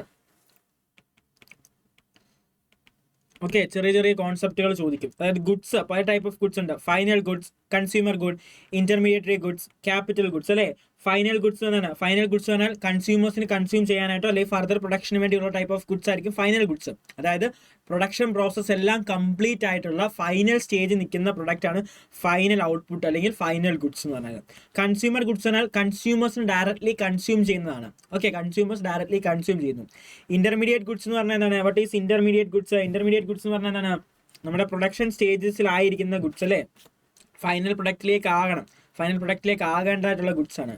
ക്യാപിറ്റൽ ഗുഡ്സ് പറഞ്ഞാൽ ആ ഗുഡ്സ് ഫൈനൽ ഗുഡ്സ് ആണ്, പക്ഷേ എന്താണ്, കൺസ്യൂമേഴ്സ് ഡയറക്ട്ലി കൺസ്യൂം ചെയ്യുകയല്ല, മറ്റൊരു ഗുഡ്സ് പ്രൊഡ്യൂസ് ചെയ്യാനായിട്ട് ഹെൽപ്പ് ചെയ്യുക. നമ്മുടെ അല്ലേ, മറ്റൊരു ഗുഡ്സ് ഹെൽപ്പ് ചെയ്യാൻ, ബിൽഡിങ്സ് ആകാം, അതല്ലെങ്കിൽ മെഷീൻസ് ആകാം, എക്യുപ്മെന്റ്സ് ആകാം, ഇതൊക്കെയാണ് ക്യാപിറ്റൽ ഗുഡ്സ്. പിന്നെ ഇൻവെസ്റ്റ്മെന്റ് എന്താണ്? ഗ്രോസ് ഇൻവെസ്റ്റ്മെന്റ് എന്താണ്? നെറ്റ് ഇൻവെസ്റ്റ്മെന്റ് എന്താണ്? ഇൻവെസ്റ്റ്മെന്റ് ടൈപ്പ് ഓഫ് ഇൻവെസ്റ്റ്മെന്റുകൾ നിങ്ങൾക്ക് എന്താണ് 2-3 മാർക്കിന് ചോദിക്കുന്ന ക്വസ്റ്റ്യൻസ് ആണ്. ഇൻവെസ്റ്റ്മെന്റ് എന്നാണ് addition to the capital stock അല്ലെ, സ്റ്റോക്ക് ക്യാപിറ്റലിൽ ഫോർമേഷൻ ഉള്ള അഡീഷൻസിനെയാണ് എന്ത് വിളിക്കുന്നത്? ഇൻവെസ്റ്റ്മെന്റ് എന്ന് വിളിക്കുന്നത്. ക്യാപിറ്റൽ സ്റ്റോക്കിനെയാണ് എന്ത് ഇൻവെസ്റ്റ്മെന്റ് എന്ന് വിളിക്കുന്നത്. ആ ഇൻവെസ്റ്റ്മെന്റിന് എന്താണ് അഡീഷൻസ് ആയിട്ട് വന്നിട്ടുള്ള ഡിപ്രീസിയേഷൻ ഇൻക്ലൂഡ് ആയിട്ടുള്ളതാണ് എന്ത്? ഗ്രോസ് ഇൻവെസ്റ്റ്മെന്റ് വിളിക്കുന്നത്. ഗ്രോസ് ഇൻവെസ്റ്റ്മെന്റിന് ഡിപ്രീസിയേഷൻ കുറച്ച് കഴിഞ്ഞാൽ എന്ത് കിട്ടും? നെറ്റ് ഇൻവെസ്റ്റ്മെന്റ് കിട്ടും. Then stock versus flow. എന്താണ് സ്റ്റോക്ക്, എന്താണ് ഫ്ലോ? അല്ലെങ്കിൽ സ്റ്റോക്ക് വേരിയബിൾ, എന്താണ് ഫ്ലോ വേരിയബിൾ? ഡിഫറൻഷിയേറ്റ് ചെയ്യാനുള്ള ക്വസ്റ്റ്യൻസ് എപ്പോഴും ചോദിച്ചു കാണാൻ, ഡിഫറൻഷിയേറ്റ് ചെയ്യാനുള്ള ക്വസ്റ്റ്യൻസ്. ഓക്കെ, 3 മാർക്സ് വരെ ചോദിക്കും, അല്ലെങ്കിൽ 4 മാർക്സിനൊക്കെ ചോദിക്കാറുള്ളതാണ്. What is stock variable, what is flow variable, അല്ലെങ്കിൽ കുറച്ച് ഐറ്റംസ് വന്നിട്ട് സ്റ്റോക്ക് ഏതാണ്, ഫ്ലോ ഏതാണ് ക്ലാസിഫൈ ചെയ്യാനായിട്ട്. MCQനകത്ത് താഴെ തന്നതിൽ ഏതാണ് സ്റ്റോക്ക്, ഏതാണ് വേരിയബിൾ എന്ന് ഐഡന്റിഫൈ ചെയ്യാനായിട്ട് ചോദിക്കും. സ്റ്റോക്ക് എന്ന് പറഞ്ഞാൽ നമ്മൾ ഒരു സ്റ്റോക്ക് എന്ന് പറഞ്ഞാൽ അവിടെ ഇരിക്കുന്ന ഒരു സാധനം അല്ലേ. ഇപ്പോൾ കമ്പനി സ്റ്റോക്ക് ഉണ്ട്, അവിടെ ഒരു എക്സിസ്റ്റ് ചെയ്യുന്ന at the point of time ആണ്. At the point of time stock measure ചെയ്യുന്നതിനാണ് at the point of time. ഒരു ടൈമിൽ, അതായത് 4 PM എത്ര സ്റ്റോക്ക് ഉണ്ട്, അല്ലെങ്കിൽ 4 PM എത്ര ഉണ്ട്, അതിൻ്റെ ഒരു മെഷർമെന്റ് പറയുക. ടോട്ടൽ അസറ്റുകൾ ജാനുവരി 1-ാം തീയതി പ്രകാരം എത്ര ഉണ്ട്. നിങ്ങൾ കൊമേഴ്സിനകത്ത് നിങ്ങൾ അക്കൗണ്ടിങ് പഠിക്കുമ്പോൾ അല്ലെ, അക്കൗണ്ടൻസി പഠിക്കുമ്പോൾ ബാലൻസ് ഷീറ്റ് നമ്മൾ പ്രിപ്പയർ ചെയ്യും. ബാലൻസ് ഷീറ്റ് പ്രിപ്പയർ ചെയ്യുന്ന എപ്പോഴാണ്? ഒരു പർട്ടിക്കുലർ ഡേറ്റിലാണ് പ്രിപ്പയർ ചെയ്യുന്നത്. 31 മാർച്ച് 2024. അതെന്ന് പറഞ്ഞാൽ അതിന് മുന്നത്തെ ദിവസമല്ല, അത് കഴിഞ്ഞ് വരുന്ന ദിവസമല്ല, 31 മാർച്ച് 2024. അല്ലെങ്കിൽ അത് പ്രിപ്പയർ ചെയ്ത പോയിന്റ് ഓഫ് ടൈമിലെ ഡീറ്റെയിൽസ് മാത്രമാണ്. അത് പ്രിപ്പയർ ചെയ്ത് പിറ്റേ ദിവസം മാറാം, അതിൻ്റെ തലേ ദിവസം സ്റ്റേറ്റ്മെന്റിൽ വ്യത്യാസം വരാം. ആ പോയിന്റ് ഓഫ് ടൈമിലുള്ള ആ ഒരു മെഷർമെന്റ് ആണ് തരുന്നത് ബാലൻസ് ഷീറ്റിനകത്ത്. അപ്പോൾ സ്റ്റോക്ക് എന്ന് പറഞ്ഞാൽ, സ്റ്റോക്ക് വേരിയബിൾ എന്ന് പറഞ്ഞാൽ എന്താണ്? It is A measurement at the point of time, ഒരു പോയിന്റ് ഓഫ് ടൈമിനുള്ളതാണ്. പക്ഷേ ഫ്ലോ എന്ന് പറഞ്ഞാൽ ഒരു കണ്ടിന്യൂസ് പീരീഡ് ആണ്, ഒരു സ്റ്റാർട്ട് ടു എൻഡ് ഉണ്ട്, ഒരു കണ്ടിന്യൂസ് പീരീഡ് ആണ്, over a period of time. Stock variable is measuring over a period of time. ഒരു പീരീഡ് ഓഫ് ടൈമിലേക്കുള്ള മെഷർമെന്റ് ആണ് എന്താണ് ഫ്ലോ വേരിയബിൾ എന്ന് വിളിക്കുന്നത്. Flow variable. Okay, flow variable അതായത് ഇന്ന ഡേറ്റ് മുതൽ ഇന്ന ഡേറ്റ് വരെ, ഇത്ര ഒരു മന്തിലെ ഡീറ്റെയിൽസ് അങ്ങനെ പറയുന്നതാണ്. ഓക്കെ, നമുക്കൊരു കുറച്ചുകൂടെ മനസ്സിലാവുന്ന എക്സാമ്പിൾ പറഞ്ഞു കഴിഞ്ഞാൽ, നമ്മുടെ ക്യാമറയിൽ ഒരു ഫോട്ടോ എടുത്തു ആസ് എ സ്റ്റോക്ക് വേരിയബിൾ. അതിന് ഒരു നിശ്ചല ഒരു പോയിന്റ് ഓഫ് ടൈമിലെ കാര്യം മാത്രമേ ഉള്ളൂ. ആ ക്ലിക്ക് ചെയ്ത ടൈമിലെ കാര്യം മാത്രമേ ആ ക്യാമറ പിക്ചറിൽ കാണത്തുള്ളൂ. ബട്ട് റെക്കോർഡിങ് ചെയ്തു, ഒരു വീഡിയോ റെക്കോർഡ് ചെയ്ത് എന്താണ്, ഒരു സ്റ്റാർട്ട് ടു എൻഡ് ഉണ്ട്, ഒരു കണ്ടിന്യൂറ്റി ഉണ്ട് അല്ലേ. അവിടെ സ്റ്റാർട്ട് ഒരു എൻഡ് ഉണ്ട്, അതാണ് ഫ്ലോ എന്ന് പറഞ്ഞാൽ. ഫ്ലോ ഓർത്താൽ ഒഴുക്കം, ഒരു കണ്ടിന്യൂറ്റി ഉണ്ട്, over a period of time ആണ്. ബട്ട് സ്റ്റോക്ക് എന്ന് പറഞ്ഞാൽ പോയിന്റ് ഓഫ് ടൈം. ഇൻവെന്ററീസ് പല ടൈപ്പ് ഉണ്ട്. Accumulation, decumulation, planned accumulation, unplanned accumulation. Okay, stock കൂടിയിരിക്കുക, സ്റ്റോക്ക് കുറഞ്ഞിരിക്കുക, നമ്മൾ മനഃപൂർവ്വം സ്റ്റോക്ക് കൂട്ടി വെക്കുക, മനഃപൂർവ്വം സ്റ്റോക്ക് കുറച്ച് വെക്കുക, മനഃപൂർവ്വം അല്ലാതെ സ്റ്റോക്ക് കൂടിയിരിക്കുക, മനഃപൂർവ്വം അല്ലാതെ സ്റ്റോക്ക് കുറഞ്ഞിരിക്കുക, ഇന്റൻഷനലി, വിത്തൗട്ട് ഇന്റൻഷനലി, അങ്ങനെയുള്ളതാണ് ഇൻവെന്ററീസ്. വളരെ വളരെ ഇമ്പോർട്ടൻ്റ് ആയിട്ടുള്ള കാര്യമാണ് circular flow of income in 2 sector. നമ്മൾ 2 സെക്ടർ എക്കണോമി ഉണ്ടല്ലേ. 2 സെക്ടർ എക്കണോമി എന്ന് പറഞ്ഞാൽ എന്താണ്? ആരൊക്കെ ഉണ്ട് അവിടെ? ഹൗസ് ഹോൾഡ് ഉണ്ട്, ഫേം ഉണ്ട്. 3 സെക്ടർ ആകുമ്പം ഹൗസ് ഹോൾഡ് ഉണ്ട്, ഫേം ഉണ്ട്, ഒരാളുടെ വന്നു, ഗവൺമെൻറ്റുടെ വന്നു. 4 സെക്ടർ ആകുമ്പോഴോ ഹൗസ് ഹോൾഡ് ഉണ്ട്, ഫേം ഉണ്ട്, ഗവൺമെൻറ് ഉണ്ട്, എന്താണ് എക്സ്റ്റേണൽ ഉണ്ട് അല്ലേ. 4 വന്നു. 4 എക്സ്റ്റേണൽ ഓർ 4 എന്ന് വിളിക്കാം. ഓക്കെ, അപ്പം circular flow of income, 2 sector എക്കണോമിയിലുള്ള സർക്കുലർ ഫ്ലോ ഓഫ് ഇൻകം വരയ്ക്കാനായിട്ട് ഗ്രാഫ് ഉൾപ്പെടെ വരച്ച് എക്സ്പ്ലെയിൻ ചെയ്യാനായിട്ട് ചോദിക്കും. എപ്പോഴും ചോദിക്കുന്നതാണ്.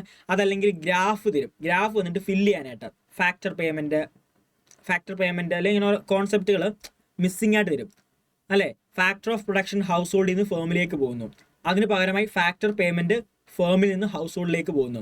ഗുഡ്സ് ആൻഡ് സർവീസസ് ഫേമിൽ നിന്ന് ഹൗസ് ഹോൾഡിലേക്ക് പോകുന്നു, അതിന് പകരമായി അതിനുള്ള പേയ്മെൻറ്റ് എവിടോട്ട് പോകുന്നു, ഹൗസ് ഹോൾഡിൽ നിന്ന് ഫേമിലേക്ക് പോകുന്നു. ഇതല്ലേ ഫ്ലോ. 4 എണ്ണം ഉണ്ട് അല്ലേ, 4 ആരോ മാർക്സ് വരും, 2 എണ്ണം ഹൗസ് ഹോൾഡിലേക്കും 2 എണ്ണം ഫേമിലേക്കും. ഇതെന്ത് ചെയ്യും, ഇതിനകത്ത് പേരുകൾ, ആ ഓരോ ഫ്ലോയുടെയും പേരുകൾ നിങ്ങൾ പഠിച്ചു വെക്കണം. ഗ്രാഫ് തന്നിട്ട് ഫില്ല് ചെയ്യാൻ ചോദിക്കും, അവർ മിസ്സിംഗ് ആയിട്ട് തന്നിട്ട് ഫില്ല് ചെയ്യാനായിട്ട് ചോദിക്കും, അതല്ലെങ്കിൽ എക്സ്പ്ലെയിൻ ചെയ്യാനായിട്ടുള്ള ക്വസ്റ്റ്യൻസ് ചോദിക്കും. പിന്നെന്താണ്, 3 രീതിയിൽ നമുക്ക് എന്ത് ചെയ്യാൻ പറ്റും, നാഷണൽ ഇൻകം മെഷർ ചെയ്യാൻ പറ്റും. Product method, income method, expenditure method. ചില ക്വസ്റ്റ്യൻ പേപ്പേഴ്സിൽ 8 മാർക്ക് ക്വസ്റ്റ്യനായിട്ട് എന്ത് ചോദിക്കാറുണ്ട്, ഈ 3 മെത്തേഡ്, നാഷണൽ ഇൻകം മെഷർമെൻറ്റ് 3 മെത്തേഡിനെ പറ്റി എക്സ്പ്ലെയിൻ വിത്ത് സ്റ്റെപ്പ് ഉൾപ്പെടെ എക്സ്പ്ലെയിൻ ചെയ്യാനായിട്ട് ചോദിക്കും. അതല്ല എങ്കിൽ ഏതെങ്കിലും 2 എണ്ണം ചോദിക്കാം, പ്രോഡക്റ്റ് മെത്തേഡ് എക്സ്പെൻഡിച്ചർ, അല്ലെങ്കിൽ ഇൻകം എക്സ്പെൻഡിച്ചർ, അല്ലെങ്കിൽ ഏതെങ്കിലും ഒരു മെത്തേഡ് ചോദിക്കും. ഓക്കെ, എന്തായാലും ഒരു ക്വസ്റ്റ്യൻ ഉറപ്പാണ്. മെഷർമെൻറ്റ് ഓഫ് നാഷണൽ ഇൻകത്തിന് ഒരു ക്വസ്റ്റ്യൻ ഉറപ്പാണ്. പ്രോഡക്റ്റ് മെത്തേഡ് ആണെങ്കിൽ എന്താണ്, ഒരു എക്കണോമിയിലെ എല്ലാ ഫേംസും പ്രൊഡ്യൂസ് ചെയ്ത ഔട്ട്പുട്ടുകളുടെ മണി വാല്യൂസ് ആഡ് ചെയ്ത് അല്ലേ, ഗ്രോസ് വാല്യൂ ആഡഡ് ആണ് എന്ത്, GDP ആണല്ലേ നാഷണൽ ഇൻകം മെഷർ ചെയ്യുന്ന വാല്യൂ GDP-യിലല്ലേ, GDP എന്ന് പറയുന്നത്. ഇൻകം മെത്തേഡ് അനുസരിച്ച് ഒരു എക്കണോമിയിൽ ഉണ്ടായ ടോട്ടൽ ഇൻകംസ് ഫാക്ടർ ഇൻകംസും, വേജ്, റെന്റ്, ഇൻട്രസ്റ്റ്, പ്രോഫിറ്റ്, ഇങ്ങനെയുള്ള എല്ലാ ഫാക്ടർ ഇൻകംസും ആഡ് ചെയ്ത് ഇൻകം മെത്തേഡ് അനുസരിച്ച് എന്ത് കണ്ടുപിടിക്കും, GDP അല്ലെങ്കിൽ നാഷണൽ ഇൻകം അക്കൗണ്ട് ചെയ്യും. ദെൻ എക്സ്പെൻഡിച്ചർ മെത്തേഡ് അനുസരിച്ചോ ഒരു എക്കണോമിയിൽ ഉണ്ടായ ടോട്ടൽ എക്സ്പെൻഡിച്ചേഴ്സ് എന്ന് പറയുമ്പോഴത്തേനും കൺസ്യൂമേഴ്സിനുണ്ടായ കൺസപ്ഷൻ എക്സ്പെൻഡിച്ചേഴ്സ്, ഫേമിനുണ്ടായ investment expenditures, government final consumption expenditures, പിന്നെന്താണ് ഫോറിൻ സെക്ടറിനുണ്ടായ എക്സ്പോർട്ട് മൈനസ് ഇമ്പോർട്ട്. അപ്പോൾ ആ ടോട്ടൽ എക്സ്പെൻഡിച്ചേഴ്സ് അനുസരിച്ച് എന്ത് കണ്ടുപിടിക്കും, എക്സ്പെൻഡിച്ചർ മെത്തേഡ് അനുസരിച്ച് GDP അല്ലെങ്കിൽ നാഷണൽ ഇൻകം കണ്ടുപിടിക്കും. ഇത് 3 എക്സ്പ്ലെയിൻ ചെയ്യാനായിട്ട് പഠിച്ചിട്ട് പോകണം. പിന്നെ GDP, NDP, NNP, GNP, GDPNP, GDPFC, ഇതൊക്കെ എന്താണ് ഇക്വേഷൻസ്. ഇവരുടെ എല്ലാ ഇക്വേഷൻസ് നോക്കണം. ഏതെങ്കിലും 1-2 ഐറ്റം നിന്നിട്ട് ബാക്കിയുള്ളവരെ കാൽക്കുലേറ്റ് ചെയ്യാനുള്ള ക്വസ്റ്റ്യൻസ് ചോദിക്കും. കാൽക്കുലേഷൻസ് പഠിച്ചിട്ട് വേണം. ഈ ചാപ്റ്ററിൽ നിന്ന് കാൽക്കുലേഷൻസ് ഒത്തിരി ചോദിക്കുന്നതാണ്, കാൽക്കുലേഷൻസ് പഠിച്ചിട്ട് പോകണം. Then GDP deflator, nominal GDP, real GDP, 2 കോൺസെപ്റ്റുകളുണ്ട്, നോമിനൽ GDP, റിയൽ GDP. അപ്പം nominal GDP divided by real GDP into 100 ചെയ്ത് കഴിഞ്ഞാൽ എന്ത് കിട്ടും, GDP ഡിഫ്ലേറ്റർ കിട്ടും. GDP ഡിഫ്ലേറ്റർ എങ്ങനെയാണ്, nominal GDP divided by real GDP into 100 ചെയ്താൽ GDP ഡിഫ്ലേറ്റർ കിട്ടും അല്ലേ, GDP ഡിഫ്ലേറ്റർ കിട്ടും.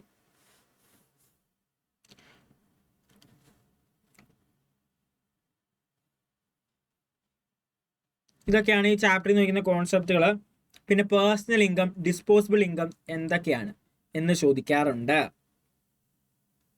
ദെൻ ഈ പ്രോഡക്റ്റ് മെത്തേഡ് അനുസരിച്ച് എന്തൊക്കെ കാര്യങ്ങൾ, പ്രോഡക്റ്റ് മെത്തേഡ് അനുസരിച്ച് പ്രോബ്ലം ചോദിച്ചു കഴിഞ്ഞാൽ ഇക്വേഷൻസിൽ എന്തൊക്കെ വരും ഒന്ന് നോക്കാം.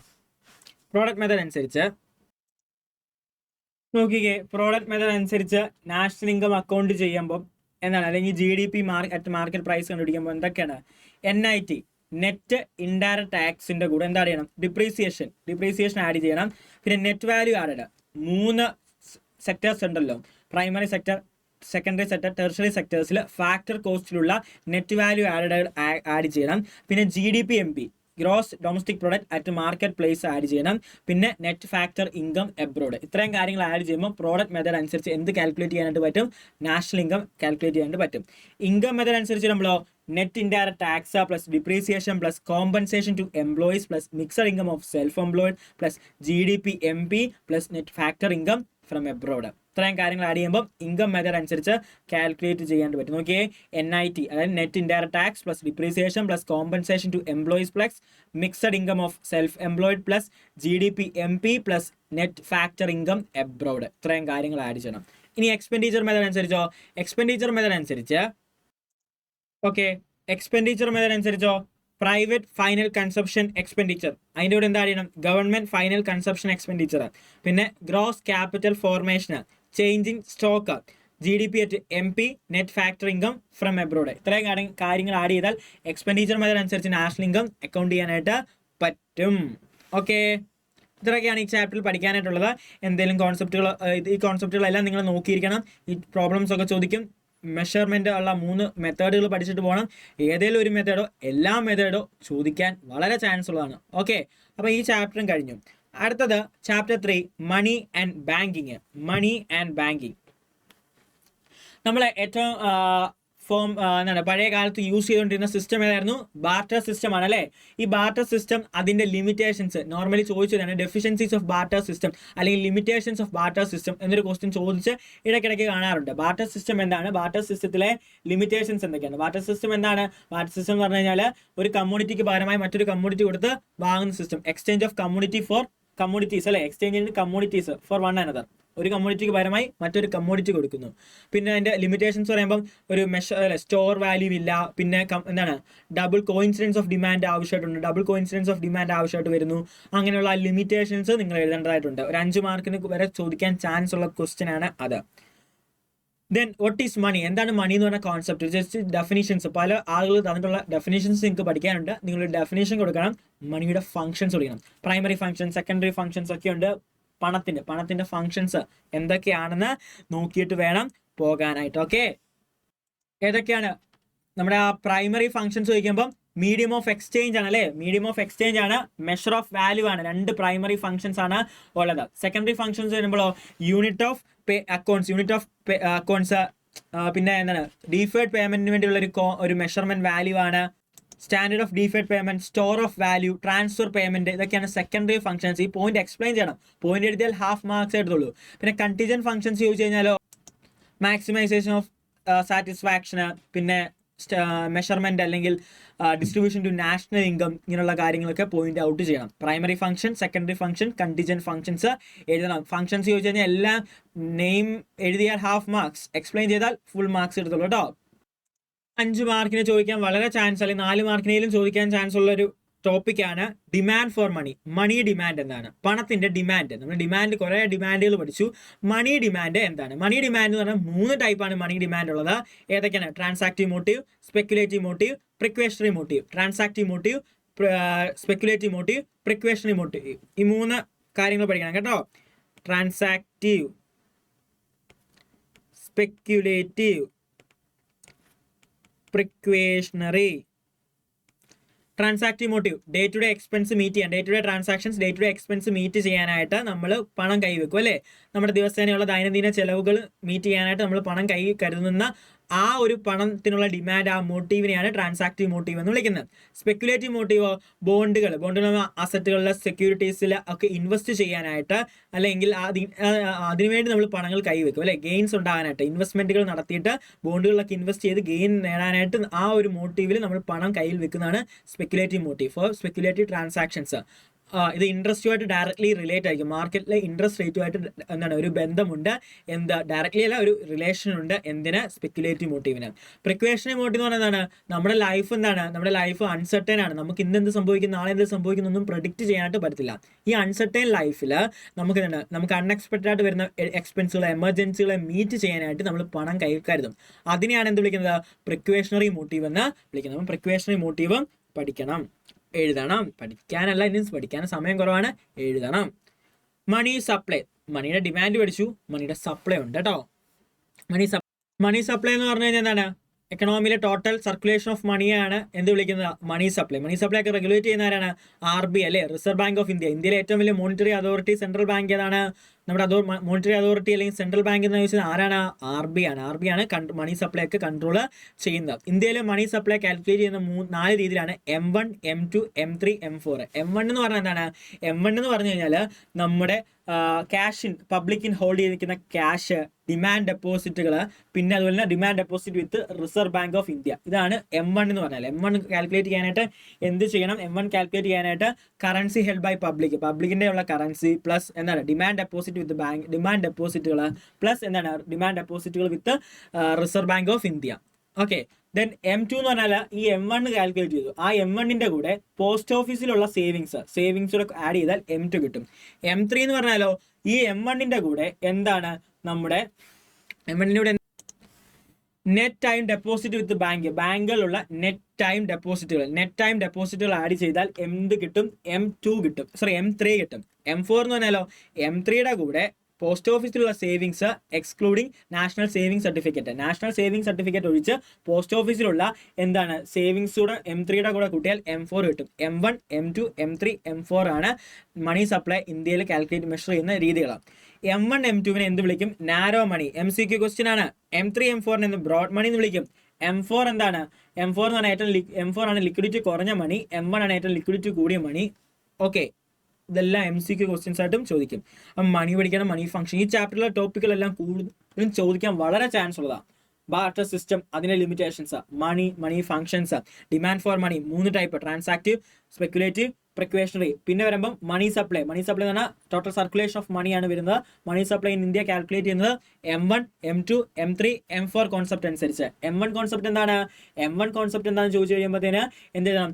Currency in circulation public held ചെയ്യുന്ന കറൻസി പ്ലസ് എന്താണ് ഡിമാൻഡ് ഡെപ്പോസിറ്റുകൾ, പിന്നെ demand deposit with reserve bank of India. M2 എന്ന് പറഞ്ഞാലോ M1ന്റെ കൂടെ എന്താ ആഡ് ചെയ്യണം? പോസ്റ്റ് ഓഫീസിലുള്ള സേവിങ്സ് അക്കൗണ്ടുകൾ ആഡ് ചെയ്യണം. M3 എന്ന് പറഞ്ഞാലോ M1ന്റെ കൂടെ net time deposit with bank add ചെയ്യണം. M4 എന്ന് പറഞ്ഞാലോ M3യുടെ കൂടെ പോസ്റ്റ് ഓഫീസ് സേവിങ്സ് ആഡ് ചെയ്യണം excluding national saving certificate. M1, M2, M3, M4. Okay, ആ കോൺസെപ്റ്റുകൾ കഴിഞ്ഞ് ദെൻ അടുത്തത് റിസർവ് ഡെപ്പോസിറ്റ് റേഷ്യോ RDR. കുറച്ച് ഡെപ്പോസിറ്റുകൾ നടത്തേണ്ടതുണ്ട്. CRRഉം SLRഉം ക്യാഷ് റിസർവ് റേഷ്യോ. അതായത് ഒരു ബാങ്കുകൾ അവരുടെ ഡിമാൻഡ് ഡെപ്പോസിറ്റിന്റെ എത്ര പെർസെൻറ്റേജ് എവിടെ റിസർവ് ബാങ്കിൽ എന്ത് ചെയ്യണം? പെട്ടെന്ന് റിസർവ് ബാങ്കുമായിട്ടൊക്കെ ഡീൽ ചെയ്യണം. കുറച്ച് ഫണ്ട് റിസർവ് ബാങ്കിൽ കൊടുക്കേണ്ടതായിട്ടുണ്ട്. അത് ഡീൽ ചെയ്യുന്നതാണ് CRRഉം SLRഉം. സ്റ്റാറ്റ്യൂട്ടറി ലിക്വിഡിറ്റി റിസർവ് റേഷ്യോയും പിന്നെ ക്യാഷ് റിസർവ് റേഷ്യോയും. അതാണ് റിസർവ് ഡെപ്പോസിറ്റുകൾ റേഷ്യോസ്, CRRഉം SLRഉം. ഓക്കെ, ആ കോൺസെപ്റ്റ് പഠിക്കണം. മോണിറ്ററി പോളിസി, ഇന്ത്യയിലെ നമ്മുടെ മണി സപ്ലൈ ഒക്കെ റെഗുലേറ്റ് ചെയ്യാനായിട്ട് മോണിറ്ററി പോളിസീസ് ഉണ്ട്. ക്വാണ്ടിറ്റേറ്റീവ് പോളിസീസ് ഉണ്ട്, ക്വാളിറ്റേറ്റീവ് ഉണ്ട്. ഇതിന്റെ ഇൻസ്ട്രുമെന്റ്സ് ഉണ്ട്. ക്വാളിറ്റേറ്റീവ് ഇൻസ്ട്രുമെന്റ്സ് പഠിച്ചേ പറ്റൂ. ഓക്കെ, മോണിറ്ററി പോളിസിയെ പറ്റി പഠിക്കണം. റിസർവ് ബാങ്ക് നടത്തുന്ന മോണിറ്ററി പോളിസി, ഇന്ത്യയിലെ മോണിറ്ററി പോളിസി നടപ്പാക്കുന്ന അല്ലെങ്കിൽ മോണിറ്ററി കാര്യങ്ങൾ കൺട്രോൾ ചെയ്യുന്ന ആരാണ്? മണി കാര്യങ്ങൾ സപ്ലൈ ഡിമാൻഡ് ഒക്കെ കൺട്രോൾ ചെയ്യുന്ന ആരാണ്? നമ്മുടെ റിസർവ് ബാങ്ക് ഓഫ് ഇന്ത്യ ആണ്. Monetary authority reserve bank of India ആണ്. റിസർവ് ബാങ്ക് ഓഫ് ഇന്ത്യയുടെ ഫംഗ്ഷൻസ് അല്ലെങ്കിൽ കൊമേഴ്ഷ്യൽ ബാങ്കിന്റെ ഫംഗ്ഷൻസ് ചോദിക്കും. What are the functions of reserve bank of India? Currency നോട്ടുകൾ അല്ലെ, 1 രൂപ കോയിൻ വെച്ച് ബാക്കി എല്ലാം എന്ത് ചെയ്യുന്നത്? കറൻസികൾ ഇഷ്യൂ ചെയ്യുന്നത്. ബാങ്കേഴ്സ് ടു ഗവൺമെന്റ്, പിന്നെ എല്ലാം മണി സപ്ലൈകൾ കൺട്രോൾ ചെയ്യുന്ന ഒക്കെ റിസർവ് ബാങ്ക് ആണ്. കൊമേഴ്ഷ്യൽ ബാങ്കിന്റെ ഫംഗ്ഷൻസ് ചോദിച്ചാലോ പ്രൈമറി ഫംഗ്ഷൻസ്, സെക്കൻഡറി ഫംഗ്ഷൻസ് ഉണ്ട്. അക്സെപ്റ്റിംഗ് ഡെപ്പോസിറ്റ്, ലെൻഡിങ് മണി, പിന്നെ അതല്ലാതെ എന്താണ് എന്തെല്ലാം കാര്യങ്ങൾ ചെയ്യുന്നു? കുറേ ഫംഗ്ഷൻസ് ഉണ്ട്. ഇതെല്ലാം പഠിച്ചിരിക്കണം. ഈ ചാപ്റ്ററിൽ വളരെ വളരെ ഇമ്പോർട്ടൻറ്റ് ക്വസ്റ്റ്യൻസ് ആണ് ചോദിക്കുന്നത് കേട്ടോ. Functions of RBI and commercial bank, monetary policy and instruments, reserve deposit ratio, CRR, SLR, പിന്നെ എന്താണ് money supply, demand for money, പിന്നെ മണിയുടെ ഫംഗ്ഷൻസ്, ബാർട്ടർ സിസ്റ്റം, ലിമിറ്റേഷൻസ്, പിന്നെ ഇൻവെസ്റ്റ്മെന്റ് മൾട്ടിപ്ലയർ, മണി മൾട്ടിപ്ലയർ, ഇങ്ങനെയുള്ള ചെറിയ ചെറിയ കോൺസെപ്റ്റുകളുണ്ട്. ഇതും നോക്കിയിട്ട് വേണം പോകാനായിട്ട്. അടുത്ത ചാപ്റ്ററിലേക്ക് പോകുമ്പം ചാപ്റ്റർ 4 ആണ് ഇൻകം ഡിറ്റർമിനേഷൻ. ഈ നമുക്ക് അപ്പോൾ ഈ പഠിക്കാനുള്ള ഏറ്റവും last chapter income determination. Income determination ചാപ്റ്ററിൽ എക്സ് ആൻഡ് എക്സ്പോസ് കോൺസെപ്റ്റുകൾ. എക്സ് ആൻഡ് എന്ന് പറഞ്ഞാൽ പ്ലാൻഡ്, നമ്മൾ കാര്യങ്ങൾ മുൻകൂട്ടി പ്ലാൻ ചെയ്യുന്നു, ബഡ്ജറ്റ് ചെയ്യുന്നു, പ്ലാൻ ചെയ്യുന്നതിനാണ് എക്സ് ആൻഡ് കോൺസെപ്റ്റ് എന്ന് വിളിക്കുന്നത്. എക്സ്പോസ് എന്ന് പറഞ്ഞാൽ റിയലൈസ്ഡ് വാല്യൂവിനെയാണ്. Ex ante investment, ex ante demand, ex ante aggregate demand, ex ante supply, ex ante consumption functions. പിന്നെ എക്സ് ആൻഡ് എന്ന് പറഞ്ഞാൽ പ്ലാൻഡ്, നമ്മളെല്ലാം പ്ലാൻ ചെയ്യുക, എക്കണോമിയിലെ കാര്യങ്ങൾ മുൻകൂട്ടി പ്ലാൻ ചെയ്യുന്നതിനാണ് എക്സ് ആൻഡ് എന്ന് വിളിക്കുന്നത്. എക്സ്പോസ് എന്ന് പറഞ്ഞാൽ റിയലൈസ്ഡ് വാല്യൂസ്, അല്ലെ, യഥാർത്ഥത്തിലുണ്ടായ റിയൽ ആയിട്ടുള്ള വാല്യൂസിനെയാണ് എന്ത് എക്സ്പോസ്റ്റുകൾ എന്ന് വിളിക്കുന്നത്. എക്സ് ആൻഡ് കൺസപ്ഷൻ ഉണ്ട്. എക്സ് ആൻഡ് കൺസപ്ഷനെ പറ്റി ചോദിക്കും. Explain the X ante consumption അല്ലെങ്കിൽ കൺസപ്ഷൻ ഫംഗ്ഷനെ പറ്റി എക്സ്പ്ലെയിൻ ചെയ്യാനായിട്ട് ചോദിക്കും. ഓക്കെ, എന്താണ് കൺസപ്ഷൻ? ഒരു എക്കണോമിയിൽ എന്ത് സംഭവിക്കുന്നുണ്ട്? ടു സെക്ടർ എക്കണോമി ആകുമ്പോൾ കൺസപ്ഷൻ ഉണ്ട്, ഇൻവെസ്റ്റ്മെന്റ് ഉണ്ട് അല്ലേ. കൺസപ്ഷൻ നടക്കുന്നുണ്ട്, അവിടെ ഇൻവെസ്റ്റ്മെന്റ് നടക്കുന്നുണ്ട്. കൺസപ്ഷൻ ആരുടെയാണ്? ഹൗസ് ഹോൾഡിന്റെ ഭാഗത്ത് നിന്ന് ഉണ്ടാകുന്നതാണ് കൺസപ്ഷൻസ്. അപ്പം കൺസപ്ഷൻ ഒരു എക്കണോമിയിൽ ഉണ്ടാകുന്ന ടോട്ടൽ കൺസപ്ഷന്, അപ്പം കൺസപ്ഷൻ ഫംഗ്ഷൻ ആണ് അവിടെ വരുന്നത്. അപ്പോൾ അതിൻ്റെ ഗ്രാഫ് ഉണ്ട്, ഗ്രാഫ് വരയ്ക്കണം. കൺസപ്ഷൻ ഫംഗ്ഷനെ പറ്റി ക്വസ്റ്റ്യൻ ചോദിക്കുമ്പോൾ കൺസപ്ഷൻ ഫംഗ്ഷൻ്റെ ഗ്രാഫ് വരച്ചിരിക്കണം. കൺസപ്ഷൻ ഫംഗ്ഷൻ്റെ ഇക്വേഷൻ എന്താണ്? C is equal to F of Y. ഇങ്ങോട്ട് റിലേറ്റ് ആയിരിക്കും കൺസപ്ഷന്. ഓക്കെ, അതോടെ റിലേറ്റ് ചെയ്യുന്ന കോൺസെപ്റ്റ് ആണ് APC, average propensity to consumer, average propensity to save, marginal propensity to save, marginal propensity to consumer, APC, APS, MPC, MPS ഇവർ തമ്മിലുള്ള relations. MPS plus MPC add ചെയ്ത 1, APC plus APS add ചെയ്ത 1 ഇവർ കണ്ടുപിടിക്കാനായിട്ട് problems തരും. MPS എന്നിട്ട് MPC കണ്ടുപിടിക്കാനായിട്ട്, MPC എന്നിട്ട് MPS കണ്ടുപിടിക്കാനായിട്ട് ഉള്ള പ്രോബ്ലംസ് തരും. അപ്പം എന്താണ് എക്സാൻ്റെ കൺസപ്ഷൻ അല്ലെങ്കിൽ കൺസപ്ഷൻ ഫംഗ്ഷനെ പറ്റി ചോദിച്ചു കഴിഞ്ഞാൽ ഗ്രാഫ് വരയ്ക്കണം, അതെന്താണെന്ന് എഴുതണം, ദെൻ എന്ത് ചെയ്യണം, ഇക്വേഷൻസും കൊടുക്കണം, റിലേഷൻഷിപ്പുകൾ കൃത്യമായിട്ട് പഠിച്ചിരിക്കണം. എക്സാൻ്റെ ആഗ്രിഗേറ്റ് ഇൻവെസ്റ്റ്മെന്റ് അത് 6 ഭാഗത്തുണ്ടാകുന്നതാണ്. അത് 6 ഭാഗത്തുണ്ടാകുന്നതാണ്. ഫേമിൻ്റെ ഭാഗത്ത്, ഫേമാണ് ഇൻവെസ്റ്റ്മെന്റ് എടുക്കുന്നത്, ഫേമിൻ്റെ ഭാഗത്തുണ്ടാകുന്നതാണ് എക്സാൻ്റെ ആഗ്രിഗേറ്റ് ഇൻവെസ്റ്റ്മെന്റ് എന്ന് വിളിച്ചാൽ. ഒരു ഇൻകം ചേഞ്ച് ആകുന്നതനുസരിച്ച്, നമ്മളെ ഇൻകം ചേഞ്ച് ആകുന്നതനുസരിച്ച് കൺസപ്ഷൻ ചേഞ്ച് വരത്തില്ലേ? ഇൻകം കൂടുമ്പോൾ കൺസപ്ഷൻ നോർമലി കൂടാം. പക്ഷേ എന്താണ് ഇവിടെ ഒരു അസംഷൻ എടുക്കുവാണ്, എത്ര ഇൻകം കൂടിയാലും ഇൻവെസ്റ്റ്മെന്റിന് ചേഞ്ച് വരുന്നില്ല. എക്കണോമിയിൽ ഇൻകത്തിന് ചേഞ്ച് വരുന്നു, പക്ഷേ ഇൻവെസ്റ്റ്മെന്റ് ചേഞ്ച് വരുന്നില്ല. ഇൻവെസ്റ്റ്മെന്റ് ഓട്ടോണോമസ് ആണെന്ന് വിളിക്കുന്നു. ഇൻവെസ്റ്റ്മെന്റ് ഓട്ടോണോമസ് ആണെന്ന് വിളിക്കുന്നു. ഓട്ടോണോമസ് ആണ്, ചേഞ്ച് വരുന്നില്ല. ഓക്കെ, ഈ കൺസപ്ഷൻ്റെ ഇക്വേഷൻ എന്ന് പറഞ്ഞു കഴിഞ്ഞാൽ C is equal to C bar plus C Y is okay. C is equal to C bar plus C Y. C bar എന്ന് പറഞ്ഞാൽ ഓട്ടോണോമസ് കൺസപ്ഷൻ എന്ന് വിളിക്കുന്നത്. കൺസപ്ഷൻ്റെ ഇക്വേഷൻ വരുന്നത് C is equal to C bar plus C Y. C Y എന്ന് പറഞ്ഞാൽ എന്താണ്? Autonomous consumption. Autonomous എന്ന് പറഞ്ഞാൽ ഇൻകം ഇല്ലെങ്കിലും കൺസപ്ഷൻ ഉണ്ട്. എന്താണ്? കൺസപ്ഷൻ അറ്റ് 0 ലെവലിനാണ് ഓട്ടോണോമസ് കൺസപ്ഷൻ വിളിക്കുന്നത്. എനിക്ക് ഇൻകം ഒന്നുമില്ല, എനിക്ക് വരുമാനമില്ലെങ്കിൽ ഞാൻ കൺസ്യൂം ചെയ്യുന്നു. വരുമാനമില്ല എങ്ങനെയാണ് കൺസംഷൻ നടക്കുന്നത്? ഞാൻ കടം വാങ്ങുന്നു, എൻ്റെ ഫാമിലിയിൽ നിന്ന് എനിക്ക് കിട്ടുന്നു. എനിക്ക് ഇൻകം ഇല്ലെങ്കിലും എനിക്ക് കൺസംഷൻ നടക്കുന്നുണ്ട്, ഞാൻ കൺസ്യൂം ചെയ്യുന്നുണ്ട്, ഗുഡ്സ് ആൻഡ് സർവീസസ് കൺസ്യൂം ചെയ്യുന്നുണ്ട്. എക്കണോമിയിൽ കൺസപ്ഷൻ ഫംഗ്ഷനിൽ ഞാനും ഭാഗമാകുന്നുണ്ട്. ബിക്കോസ് എനിക്ക് മറ്റുള്ള ആരെങ്കിലും തരുന്നതായിരിക്കാം, ഞാൻ ക്രെഡിറ്റിന് എടുക്കുന്നതായിരിക്കാം. എനിക്ക് ഇൻകം ഇല്ലെങ്കിലും കൺസപ്ഷൻ നടക്കും. അപ്പോൾ ഇൻകം ഇല്ലെങ്കിലും കൺസപ്ഷൻസ് ഒരു പരിധി വരെ നടക്കുന്നുണ്ട്. അതിനാണ് ഓട്ടോണോമസ് കൺസപ്ഷൻ എന്ന് വിളിക്കുന്നത്. എന്താണ്? Consumption at 0 level of income. അപ്പോൾ എന്താണ്? അപ്പം അത് പ്ലസ് എന്താണ്? ഇൻകത്തിൻ്റെ ഒരു പ്രൊപ്പോർഷനേറ്റ് അവിടെ സംഭവിക്കുന്നത്. ഇൻകത്തിൻ്റെ ഒരു പ്രൊപ്പോർഷനേറ്റ് അല്ല നമ്മൾ എന്ത് ചെയ്യുന്നത്? കൺസ്യൂം ചെയ്യുന്നത്. അതാണ് MPC. MPC എന്ന് പറഞ്ഞാൽ ഫ്രാക്ഷൻ. ഇൻകത്തിൻ്റെ എത്ര ഇൻകം തന്നു, അതിനോട് MPC ചെയ്താൽ, ഈ സ്മോൾ ലെറ്റർ സി എന്ന് പറഞ്ഞാൽ MPC ആണ് ഉദ്ദേശിക്കുന്നത്. ഇൻകം തരുന്നു, അതിൻ്റെ MPC ചെയ്ത് കഴിഞ്ഞാൽ ഇൻകത്തിൻ്റെ എത്ര ഭാഗം നമ്മൾ കൺസ്യൂം ചെയ്യുന്നു, പ്ലസ് ഓട്ടോണോമസ് കൺസപ്ഷൻ ആഡ് ചെയ്താൽ ടോട്ടൽ കൺസപ്ഷൻ ഫംഗ്ഷൻ കിട്ടും. ഇൻവെസ്റ്റ്മെന്റ് എന്ന് പറഞ്ഞാലോ നമ്മൾ ഓട്ടോണോമസ് ഇൻവെസ്റ്റ്മെന്റേ ഉള്ളൂ. അതായത് എന്താണ്? ഇൻകത്തിന് ചേഞ്ച് ചെയ്യുന്നതനുസരിച്ച് നമ്മളില്ല, ഒരു സ്റ്റഡി ഈക്വൽ സ്റ്റേബിളായിട്ട് നമ്മൾ എന്ത് ചെയ്യുന്നു? കാര്യങ്ങൾ കൺസ്യൂം ചെയ്ത് മുന്നോട്ട് പോകുന്നു. കാര്യങ്ങൾ കൺസ്യൂം ചെയ്ത് മുന്നോട്ട് പോകുന്നു. അതാണ് I is equal to I bar എന്ന് വിളിക്കുന്നത്. Ex ante aggregate demand. എക്സാൻ്റെ aggregate demand എന്ന് പറഞ്ഞാൽ എക്സാൻ്റെ ആഗ്രിഗേറ്റ് ഡിമാൻഡ് എന്ന് പറഞ്ഞാൽ ഒരു എക്കണോമിയിലെ ഡിമാൻഡ് ഉണ്ടാണെങ്കിൽ 2 ഭാഗങ്ങളുണ്ട്. കൺസപ്ഷൻ നടക്കുന്നു, ഇൻവെസ്റ്റ്മെന്റ് നടക്കുന്നു. അപ്പോൾ ആഗ്രിഗേറ്റ് ഡിമാൻഡ് എന്ന് പറഞ്ഞാൽ 2 കോമ്പോണൻസ് ആണ്. കൺസപ്ഷൻ പ്ലസ് 2 സെക്ടർ എക്കണോമിയിലെ aggregate demand. എക്സാൻ്റെ aggregate demand 2 components ഉണ്ട്. എന്തൊക്കെയാണ്? Consumption plus investment. Consumption plus investment. Consumption equation എന്താണ്? C bar plus C Y plus I bar. C plus I ആണ് എന്താണ്? Aggregate demand equation. സിയുടെ equation എന്താണ്? C bar plus C Y. ഐയുടെ equation I bar. 2 ഓട്ടോണോമസുകാരുണ്ടല്ലോ, അവരെ ഒറ്റയടിക്കാക്കി autonomous plus C Y. ഇതാണ് ആഗ്രിഗേറ്റ് ഡിമാൻഡിന്റെ ഇക്വേഷൻ. ആഗ്രിഗേറ്റ് സപ്ലൈ, ഒരു എക്കണോമിയിൽ ആഗ്രിഗേറ്റ് സപ്ലൈ നമ്മൾ അസ്യൂം ചെയ്യുകയാണ് ഇൻകം. ഇൻകം എത്രയാണോ അത് ഈക്വൽ ആയിരിക്കും ആഗ്രിഗേറ്റ് സപ്ലൈ ഇൻകം. അതായത് aggregate supply is equal to Y. ഈ ചാപ്റ്ററിന് കൂടുതലും പ്രോബ്ലംസ് ആണ് ചോദിക്കുന്നത്. ഇക്വിലിബ്രിയം ഇൻകം കണ്ടുപിടിക്കാനായിട്ട്, ആഗ്രിഗേറ്റ് ഡിമാൻഡ് കണ്ടുപിടിക്കാനായിട്ട്, MPC കണ്ടുപിടിക്കാനായിട്ട്, MPS കണ്ടുപിടിക്കാനുള്ള പ്രോബ്ലംസ് ആയിരിക്കും കൂടുതലും ചോദിക്കുന്നത്. ഇക്വിലിബ്രിയം എന്ന് പറഞ്ഞാൽ നമ്മൾ എന്താ പഠിച്ചത്? Demand is equal to supply അല്ലെ? ഡിമാൻഡ് സപ്ലൈ ഈക്വൽ ആകുന്ന പോയിന്റ് ആണ് ഇക്വിലിബ്രിയം എന്ന് വിളിക്കുന്നത്. അപ്പോൾ ഒരു മാർക്കറ്റ് ഇക്വിലിബ്രിയം എന്ന് പറഞ്ഞാൽ ഒരു total economical equilibrium. Economic equilibrium എന്ന് പറഞ്ഞാൽ ടോട്ടൽ ഡിമാൻഡും ടോട്ടൽ സപ്ലൈയും. Aggregate demand is equal to aggregate supply. ഒരു എക്കണോമിയിലെ ടോട്ടൽ ഡിമാൻഡും ടോട്ടൽ സപ്ലൈയും ഈക്വൽ ആവുന്ന പോയിന്റ്. ആഗ്രിഗേറ്റ് ഡിമാൻഡ് ഇക്വേഷൻ എന്താണ്? A bar plus C Y അല്ലേ? Autonomous consumption, autonomous plus C Y എന്ന് പറഞ്ഞു. ASന്റെ ഇക്വേഷൻ ഇപ്പം എഴുതി വൈ. അപ്പോൾ അതിൽ നിന്ന് ഇക്വിലിബ്രിയം ഇൻകത്തിന്റെ ഇക്വേഷൻ കണ്ടുപിടിക്കുന്നത് എങ്ങനെയാണ്? A bar divided by 1 minus C. A bar divided by 1 minus C. A bar എന്ന് പറഞ്ഞാൽ എന്താണ്? C bar plus I bar divided by 1 minus C. C bar plus I bar divided by 1 minus C. Paradox shift. പിന്നെ ഒരു theory question ചോദിക്കുന്നത് paradox shift എന്ന് പറഞ്ഞാൽ എന്താണ്? Paradox ഷിഫ്റ്റിനെ പറ്റി ചോദിക്കും. അതായത് നമ്മുടെ ഒരു അസംഷൻ എന്ന് പറഞ്ഞു കഴിഞ്ഞാൽ നമ്മുടെ എന്താണ് ആളുകൾ സേവിങ്സ് ചെയ്യുന്നു, ആളുകളുടെ സേവിങ്സ് കൂടുന്നു. ഒരു എക്കണോമിയിലുള്ള ആളുകളുടെ സേവിങ്സ് കൂടുമ്പോൾ ടോട്ടൽ എക്കണോമിയിലെ സേവിങ്സ് കൂടുന്നു.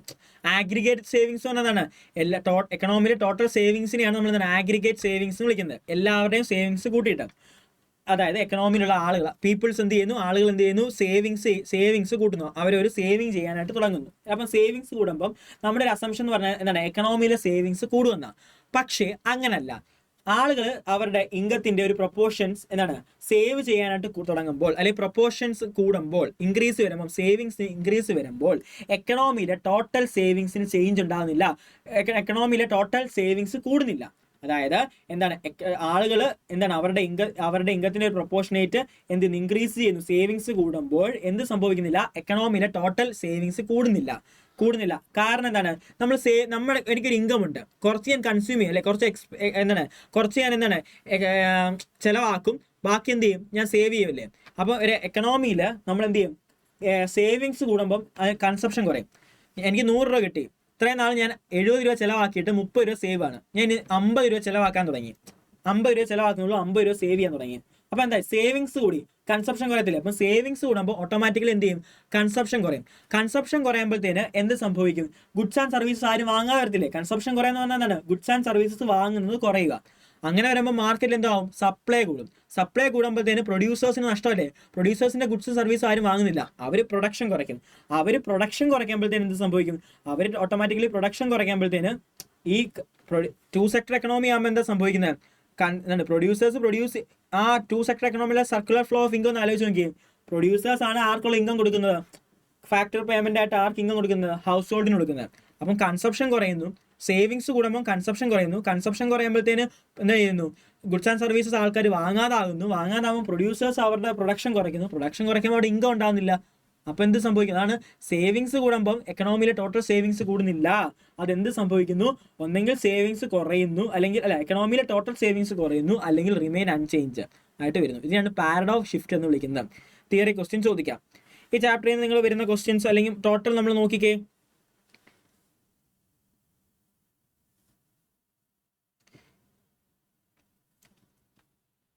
ഒരു സപ്ലൈഡ് ഇക്വേഷൻ ഉണ്ട്, ഡിമാൻഡിന്റെ ഇക്വേഷൻ ഉണ്ട്, equilibrium price and equilibrium quantity കണ്ടുപിടിക്കാനാണ്. QD ഉണ്ട്, QS ഉണ്ട്. ഇക്വിലിബ്രിയം പോയിന്റ് എന്താവും, QD ഈസിക്കൽ ടു QS എന്നാവുമല്ലോ. അപ്പോൾ എന്താണ്, 1000 - P is equal to 700 + 2P. Okay,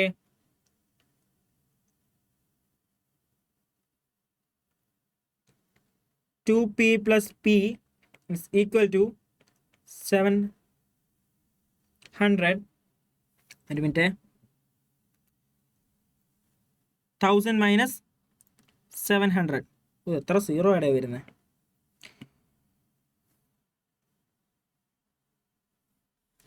ഒരു മിനിറ്റ്,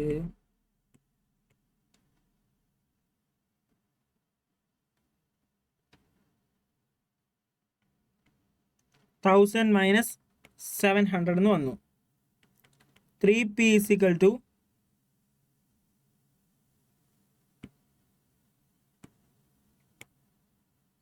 300.